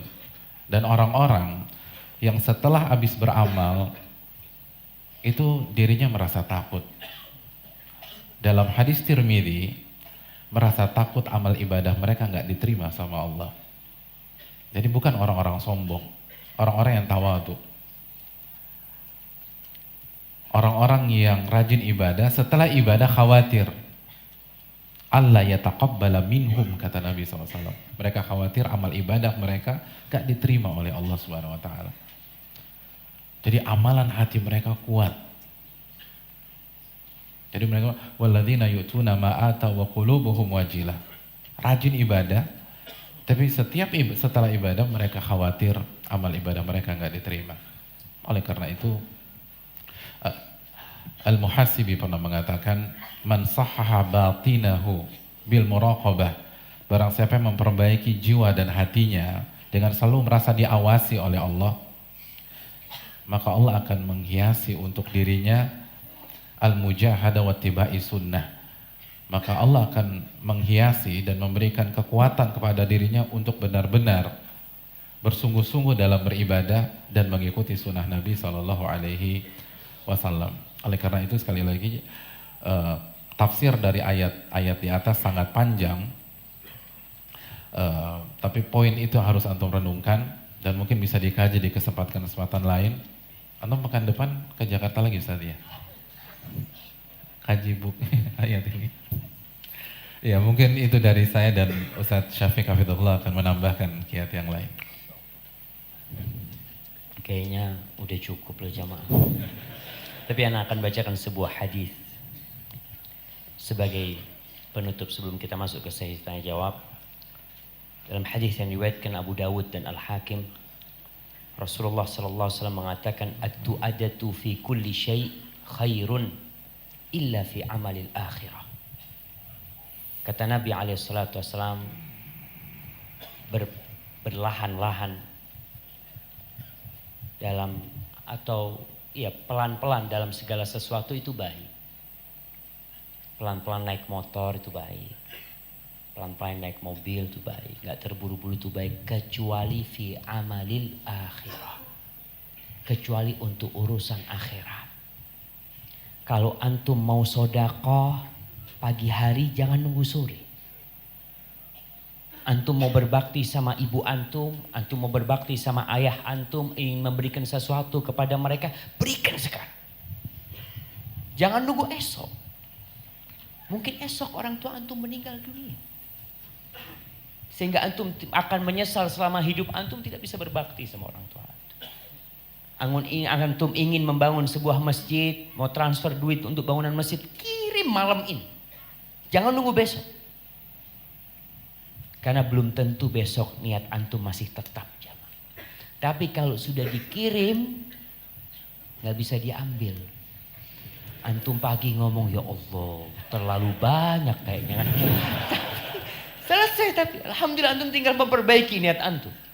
Tadi disebutkan nama Ustaz Nuzul bahwasanya orang-orang itu bermuhasabah. Melihat yang sudah dia kerjakan kira-kira ikhlas enggak? Kira-kira diterima oleh Allah enggak? Maka dalam semua urusan akhirat segera.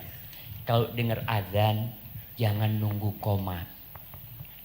Sebagian orang dengar azan, oh masih lama qomatnya. Terus ngapain? Ngobrol. Akhirnya sampai masjid, jadi imam dia. Imam masbukin, Ustaz. Imam yang para masbuk. Jangan ditunda-tunda untuk hal itu. Hadza wallahu a'lam bishawab. Baik, fadhal, mungkin kita masuk ke Sayyidina jawab. Antum kenapa pegang itu, Ustaz? Kita bagi tugas Ustaz tadi. Masya Allah, kasihkan ke dia, Ustaz. Dia ngapain dari tadi di tengah sini, Ustaz? Tugasnya dia baca itu, Ustaz. Nah, fadhal antum ambil itu. Loh, fadhal. Satu. Masya Satu setelah Allah. beliau. Beliau yang jawab.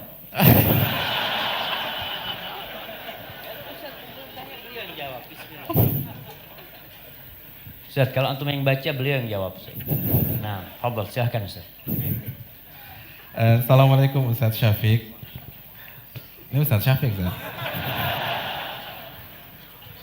Saya mau bertanya kebaikan-kebaikan seperti apa yang bisa saya lakukan agar Allah ridho kepada saya, agar Allah lapangkan kesempitan saya. Karena saya adalah seorang yang baru berhenti dari bekerja dari tempat yang riba dan sedang terlilit banyak hutang. Dan sedang memiliki banyak tanggungan, yaitu keluarga besar saya. Jazakallahu khair, Ustaz. Masya Allah jamaah ya. Ya, ini buat teman-teman yang hijrah, yang mendapatkan banyak tantangan. Apa yang harus antum lakukan? Kalau bicara kebaikan apa saja yang harus antum lakukan? Yang pertama, banyak istighfar. Karena bertahun-tahun antum menantang perang Allah Jalla Jalaluhu. Dan alhamdulillah antum sudah taubat, kembali kepada Allah. Dan kehidupan antum masih lebih nyaman daripada istrinya Fir'aun. Kehidupan antum masih lebih baik daripada tukang sisirnya putrinya Fir'aun. Kehidupan antum lebih nikmat daripada tukang-tukang sihir Fir'aun. Bagaimana tatkala mereka hijrah dari jahiliyah, mereka menuju Allah. Mereka dibantai dan dibunuh, jamaah. Mereka disiksa demi la ilaha illallah mereka. Sedangkan antum masih hidup nikmat. Terlilit utang, minta sama Allah. Baca doa, Allahumma kfini bihalalika an haramik wa aghnini bifadlika amman siwak. Tumbuhkan dalam diri antum bahwasanya yang bisa menolong antum hanya Allah. Banyak-banyak membaca firman Allah, hasbunallah wa ni'mal wakil. Nabi Ibrahim ketika dilemparkan ke dalam api untuk dibakar di sana, beliau mengatakan hasbunallah wa ni'mal wakil. Mau apa lagi sekarang? Mau kemana? Jangan bergantung kepada manusia. Jangan sampai ada di diri masih ada fulan yang bisa bantuin anak. Allah yang bisa bantu. Antum kalau datang ke fulan jam 9 malam tutup pintu rumahnya. Jam 12 malam tutup pintu rumahnya. Tapi Allah Jalla Jalaluh 24 jam. Antum panggil namanya, ya Rabbi, dia dengar antum. Maka kenapa masih ada ketergantungan kepada manusia? Ana mau ke fulan, fulan mungkin bisa bantu ana. Silahkan jalani itu, tapi hati antum bersama Allah Jalla Jalaluhu.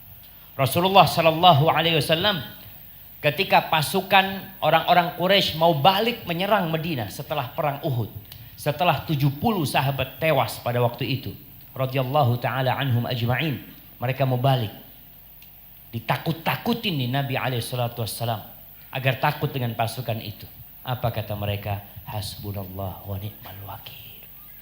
Tumbuhkan. Ada masalah di keluarga, ingat ini dosa ana ya Allah, ana terima ya Allah. Minta sama Allah Jalla Jalaluhu. Karena semua yang terjadi dari keburukan itu kita penyebabnya. Semua kebaikan yang kita dapatkan, antum masih bisa bernafas, antum masih sehat, dan ketahuilah kesehatan jauh lebih berharga daripada kekayaan. Allah mengatakan ma asabaka min hasanatin faminallah wa ma asabaka min sayiatin famin nafsik. Keburukan yang ada itu dari engkau.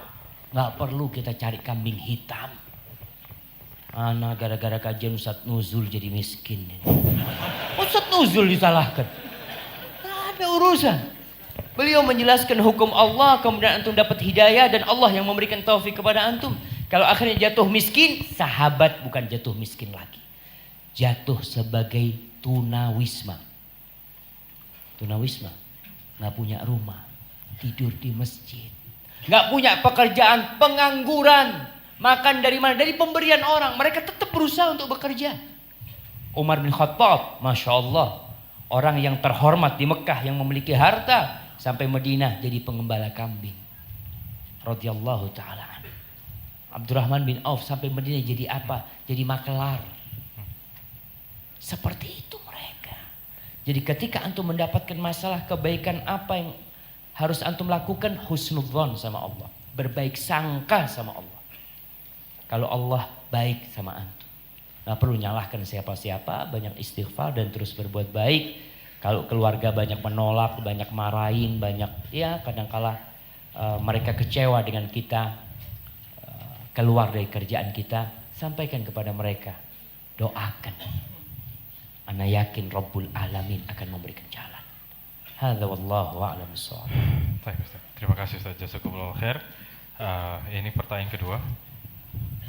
Ustadz, kalau kita berbuat baik hanya karena pencitraan, apakah hukumnya? Jazakumullah khair. Fadhal Ustaz.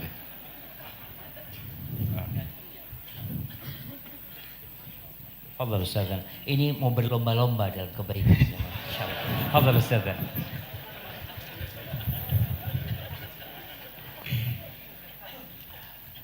Ya hadirin yang dirahmati oleh Allah Subhanahu wa taala, berlomba-lomba melakukan kebaikan dalam rangka pencitraan ini bahaya hadirin.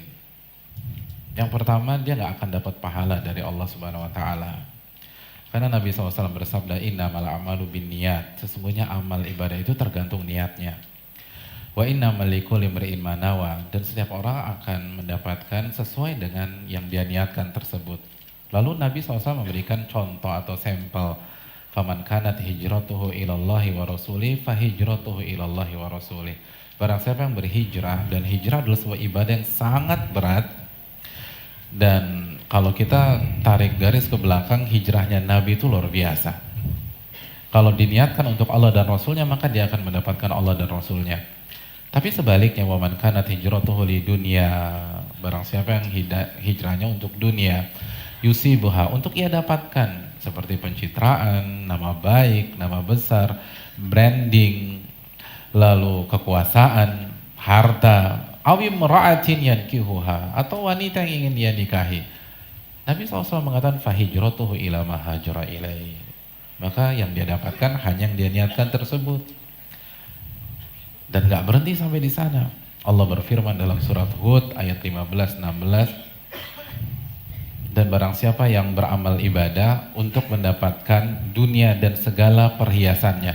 Kalau kita baca tafsir Abdullah bin Abbas dari ayat ini, maksudnya orang yang beribadah untuk mendapatkan dunia. Salah satunya pencitraan. Apa kata Allah? Nuwaffi ilaihim a'malahum fiha wa hum fiha la yubkhasun. Kita akan kasih tuh yang dia inginkan selama sesuai dengan takdir Allah Subhanahu wa taala, dan mereka tidak akan dizalimi. Mereka nggak akan dikurang-kurangin. Tapi ingat ayat ke-16-nya, ulaikal ladzina laisa lahum fil akhirati illa nar. Mereka adalah orang-orang yang tidak akan mendapatkan tempat di akhirat kecuali api neraka. Oleh karena itu, kita semua kembali ke basic atau konsep dasar kita, amal ibadah tidak akan diterima kecuali dua syarat, yaitu yang pertama ikhlas kepada Allah dan ittiba kepada Nabi SAW. Kita persilakan Ustadz Syafiq untuk menambahkan. Ustaz, masih banyak pertanyaannya Ustaz.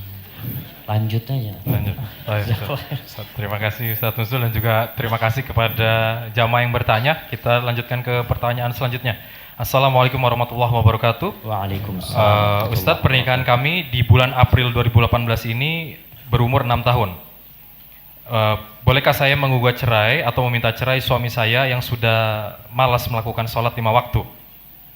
Dan suami saya ini masih suka berhubungan dengan mantannya kurang lebih selama 2 tahun ini.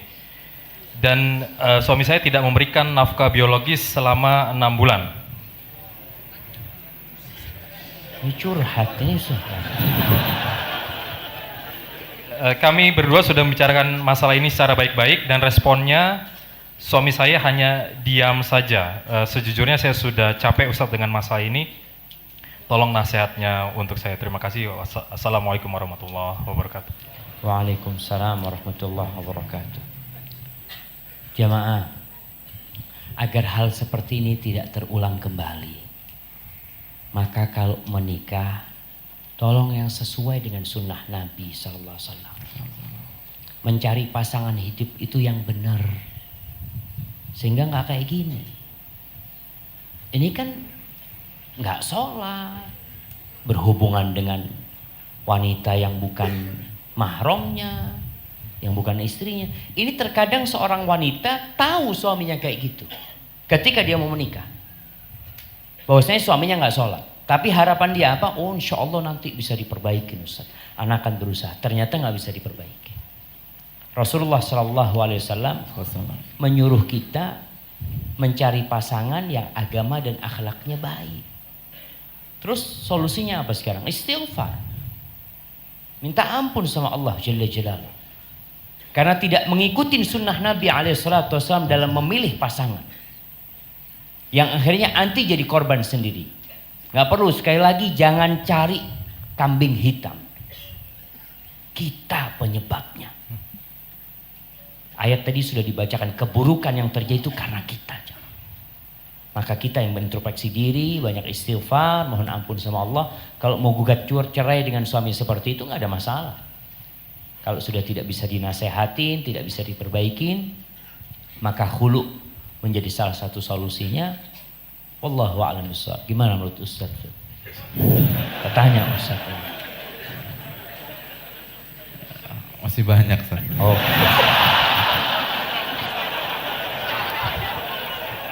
Tapi mungkin sedikit aja ya. Kalau kita bicara hukum fikih sebagaimana yang beliau sampaikan hafizahullah ta'ala. Tapi jangan dilihat endingnya aja. Beliau tadi sampaikan kalau ingin gugat cerai itu boleh dengan kriteria-kriteria di atas yang sudah disampaikan.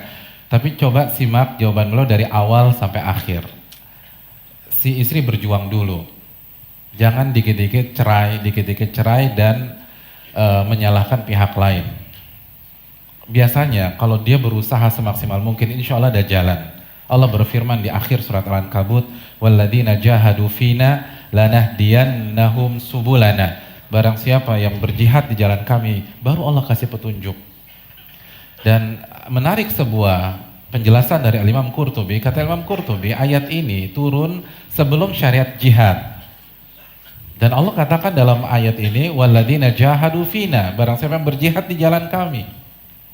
Padahal sekali lagi ayat ini turun sebelum syariat jihad yang berkonotasi perang. Artinya bersungguh-sungguh maksimalkan sebagaimana Anda berada di kancah peperangan. Nah pertanyaannya, sudahkah kita melakukan hal itu sebelum kita gugat cerai?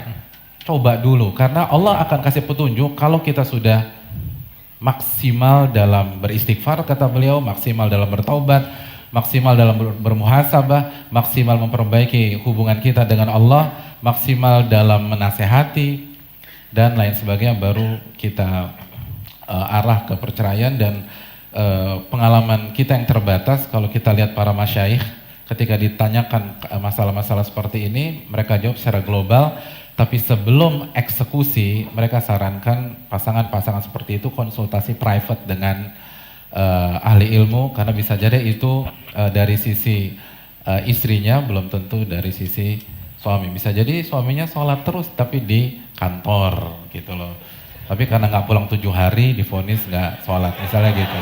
Misalnya ya saya mungkin itu. Wallahu ta'ala bisa. Baik Ustaz, terima kasih Ustaz. Dan semoga yang bertanya Allah berikan kemudahan dan pertolongan. Amin, amin. Pertanyaan selanjutnya, Assalamualaikum warahmatullahi wabarakatuh. Ustadz, saya ingin bertanya, ibu saya sampai detik ini berprofesi sebagai seorang rentenir. Saya sudah berdoa dari semenjak lama dan meminta kepada Allah agar ibu saya segera bertaubat. Pertanyaannya adalah, Ustadz, apakah saya sebagai anak juga berdosa karena mempunyai ibu yang berprofesi sebagai seorang rentenir? Dan kedua, doa apa Ustadz agar Allah mengabulkan doa saya agar ibu segera bertaubat? Jazakumullah khair. Betul, Ustaz. Udah.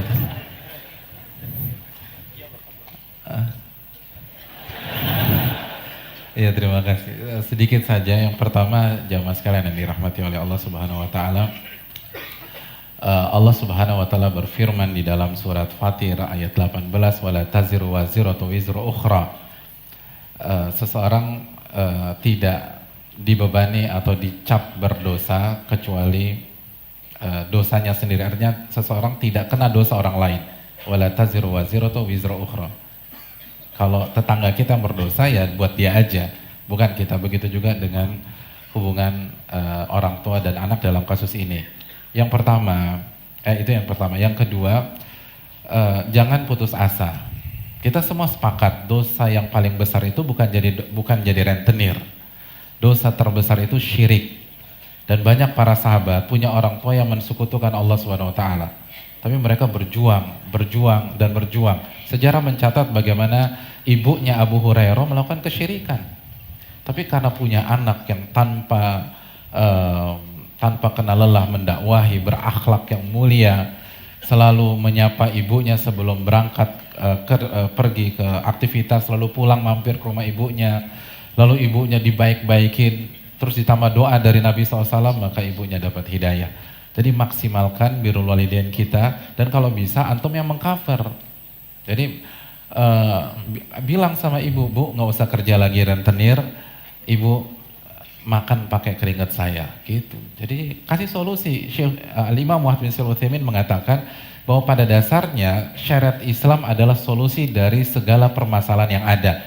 Jadi kalau kita menutup pintu yang haram, usahakan kita berikan atau kita buka pintu yang halal sebagai solusi. Fadhol Ustaz. Fadhol apa ya Ustaz? Mau dibaca? Wallahi jamaah, ya sedih kita. Kita tuh nggak bisa memilih ibu kita. Kita nggak bisa lahir, kok ibu ana seperti ini sih. Hidup ini ujian.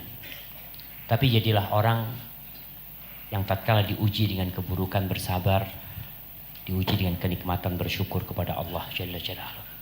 Cerita ini pelajaran buat kita bersama yang punya orang tua bukan rentenir. Syukur. Antum bersyukur, terima kasih. Lahir dari orang tua yang taat. Lahir dari orang tua yang mengajak kepada sholat. Ada anak-anak yang lahir orang tuanya tidak pernah meletakkan keningnya di muka bumi ini. Maka kita bersyukur kepada Allah. Dan tadi disampaikan oleh Ustaz Nuzul, terus berusaha. Dan usaha yang paling maksimal dari seorang anak, selain dia berdoa memohon kepada Allah Jalla Jalaluhu, dia cari jalan memberi nasihat kepada orang tuanya. Kalau nasihat dari dia nggak masuk, mungkin dari orang lain. Kadang-kadang orang tua sama anaknya siapa sih kau? Anak baru lahir ini itu. Tapi cari orang yang mungkin bisa memberikan nasihat kepada dia. Hadza wallahu a'lam bishawab. Kayaknya terakhir ini Ustaz. Ya, terima kasih Ustaz Jazakumullah khair. Kami juga mengucapkan terima kasih kepada jamaah semua atas pertanyaan yang diberikan, dan mohon maaf mungkin tidak semuanya bisa dijawab oleh kedua Ustadz kita karena keterbatasan waktu. Ini ada berita menarik Ustadz. Assalamualaikum Ustadz, maaf tolong sampaikan kepada yang tadi bertanya tentang berhenti dari bekerja dari tempat riba, ini ada hadiah, nanti bisa diambil di panitia. Tadi yang bertanya Ustadz Syafiq Hafizahullah yang menjawab. Ini pertanyaan adalah, saya adalah orang yang baru berhenti dari tempat riba. Nanti tolong yang merasa pertanyaan dijawab nanti bertemu dengan panitia, ada hadiah insya Allah. Kalau beliau yang jawab dapat. Wah, jazakumullah khair Ustaz. Masya Allah, wa iyyakum, Masya Allah. Berlomba-lomba dalam kebaikan. Iya Ustaz.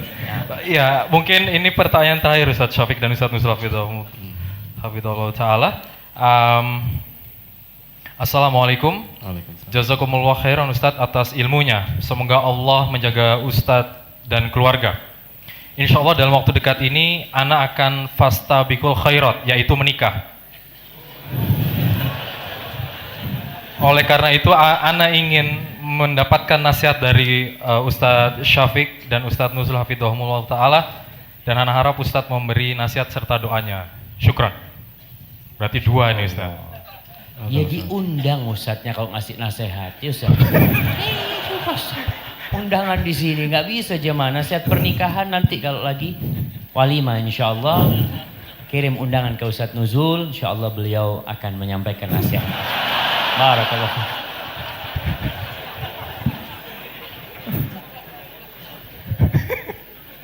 Udah. Fadil Ustaz.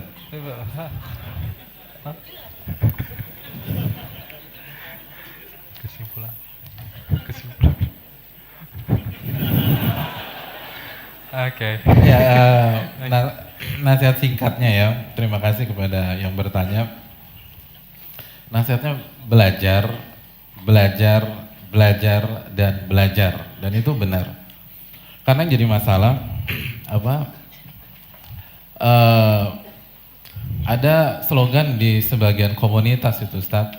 Slogannya tuh hijrah, nikah, berkah.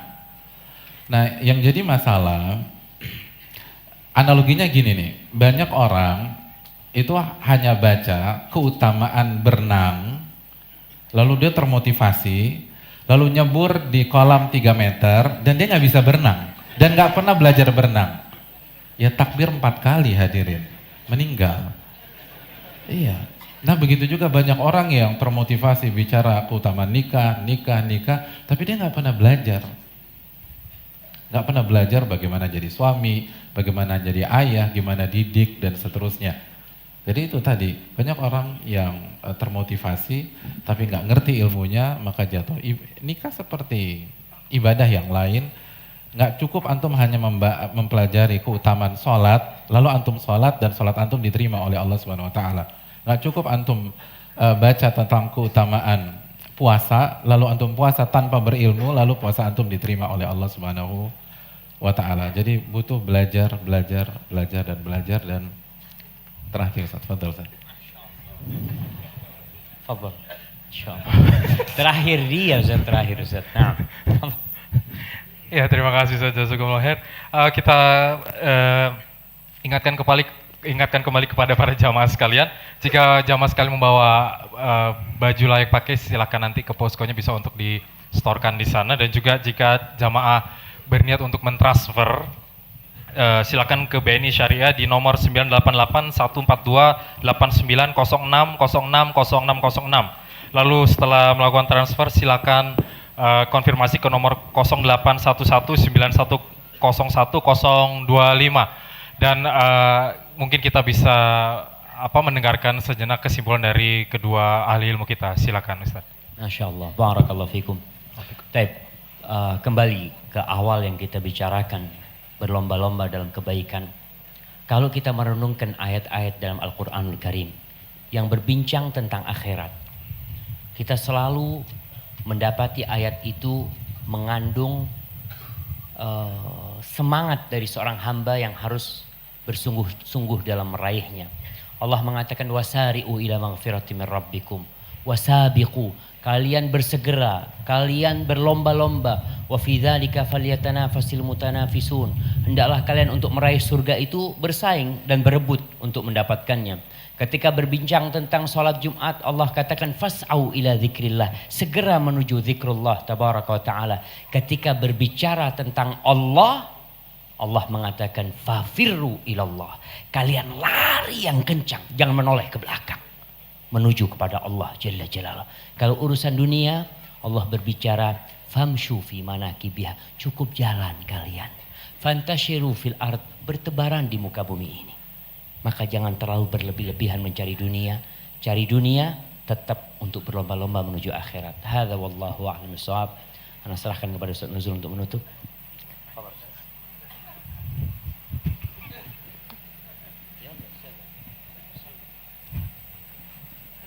Ya, terima kasih banyak kepada Ustadz kita, Ustadz Syafiq Hafidhahullah Ta'ala. Tapi enakan ini loh Ustadz. Iya. Ya, sekali lagi, salah satu poin penting dalam masalah ini adalah bagaimana menumbuhkan rasa zuhud terhadap dunia dan punya orientasi akhirat. Dan punya orientasi akhirat bukan hidup miskin di dunia. Punya orientasi akhirat bukan berarti tidak boleh berkarir di dunia, tapi sekali lagi semua yang kita kerjakan harus kita niatkan mencari ridha Allah Subhanahu wa taala dan mendapatkan pahala di kampung akhirat tersebut. Semua yang kita lakukan niatnya harus inna salati wa nusuki wa mahyaya wa mamati lillahi rabbil alamin. Ini yang bisa disampaikan. Dan sekali lagi, kalau dulu saat kita hijrah panggung kita adalah kekuasaan, maka jangan setelah hijrah kembali pola pikir kita kekuasaan. Kalau dulu sebelum hijrah panggung kita adalah materi dunia, maka jangan setelah hijrah kembali lagi panggung materi dunia. Kalau sebelum hijrah panggung kita adalah wanita atau pasangan yang tidak halal, maka jangan sampai setelah hijrah kembali panggung kita adalah wanita. Karena kalau demikian tidak ada perbedaan antara kita yang dulu dengan kita yang sekarang. Harusnya panggung kita adalah mencari ridha Allah Subhanahu wa taala dan musabaqah atau munafasah atau berlomba-lomba mencari pahala darinya. Ini yang bisa disampaikan. Terima kasih banyak. Jazakallahu khair kepada Al-Ustadz Al-Fadhil, Ustadz Syafiq Hafidhahullah Ta'ala, dan juga terima kasih kepada Fani yang telah menemani kita di sini. Aku qouli hadza. Assalamualaikum warahmatullahi wabarakatuh. Waalaikumsalam warahmatullahi wabarakatuh. Ya, terima kasih kepada Ustadz Syafiq dan Ustadz Nuzul. Semoga Allah melimpahkan keberkahan bagi Ustadz Syafiq dan Ustadz Nuzul. Dan juga bagi jamaah sekalian yang sudah bersabar selama kajian kita. Semoga Allah Subhanahu wa taala mengganjar dengan kebaikan yang banyak. Itu saja dari kita, dan mohon maaf atas segala kekurangan. Kita terima kasih kepada pihak-pihak yang kita tidak bisa sebutkan satu persatu atas supportnya di acara kajian kita kali ini. Kita tutup dengan doa kafaratul majelis. Subhanakallahumma wa bihamdika asyhadu an la ilaha illa anta astaghfiruka wa atubu ilaik. Assalamualaikum warahmatullahi wabarakatuh.